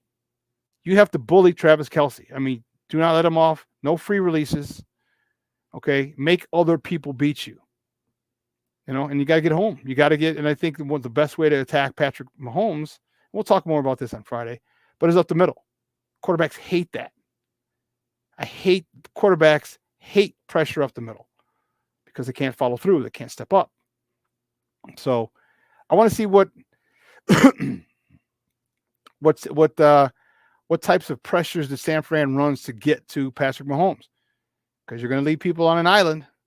And I know he doesn't have Tyreek Hill. He's got Travis Kelce. Can you take him away? I think if I'm San Francisco, you know, I do everything in my power to take him away and let Martez, Valdez, Scantling, and other people, you know, beat you. So we'll see. We'll see. Man, 2 hours is come and gone. Holy shnikes. I want to thank my guest, Jason Palmer, for jumping on, talking some Chicago Sky with us in the top of the morning segment. Thank him for coming on, and make sure you tune in on Monday. He has, and I will mention it again on Friday, Shawn Marion, Chicagoland native, the Matrix from Phoenix. He just had his number retired in Phoenix. He's going to be on their show on Monday. I want to thank my other guest, Brad Squires from the On Tap Sports Net, for coming on talking Bulls basketball with me. I want to thank Emilio Bucks from the Plunk podcast and the Bull Spit podcast on the Chicago Clubhouse Network for talking White Sox. Excuse me, he's talking White Sox with me. And I want to thank my man, Lester Wiltfong Jr., for coming on from Windy City Gridiron, talking Bears football with me. Man, it was a packed show. It was a great show. Hope you enjoyed it. And I want to thank you guys, my sports owners. You guys are awesome. I appreciate the love that you and support you guys give me. This chat is on fire again today. I love it. And listen, I'm doing a new show with Nomad. It'll be on Sports Zone Chicago soon, but it'll be on my personal page as well. We haven't come up with a name with it, but we were talking about it last night. So it'll be daily. So Tuesday, Wednesday, and Thursday. So Mondays will be at 3 because we have Second City Sports at 12:15 at 2:15. So it'll be at 3 o'clock. Tuesday, Wednesday, Thursday, it'll be at noon.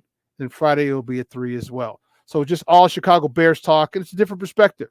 All right, we both played football at a high level, and we give you a different take.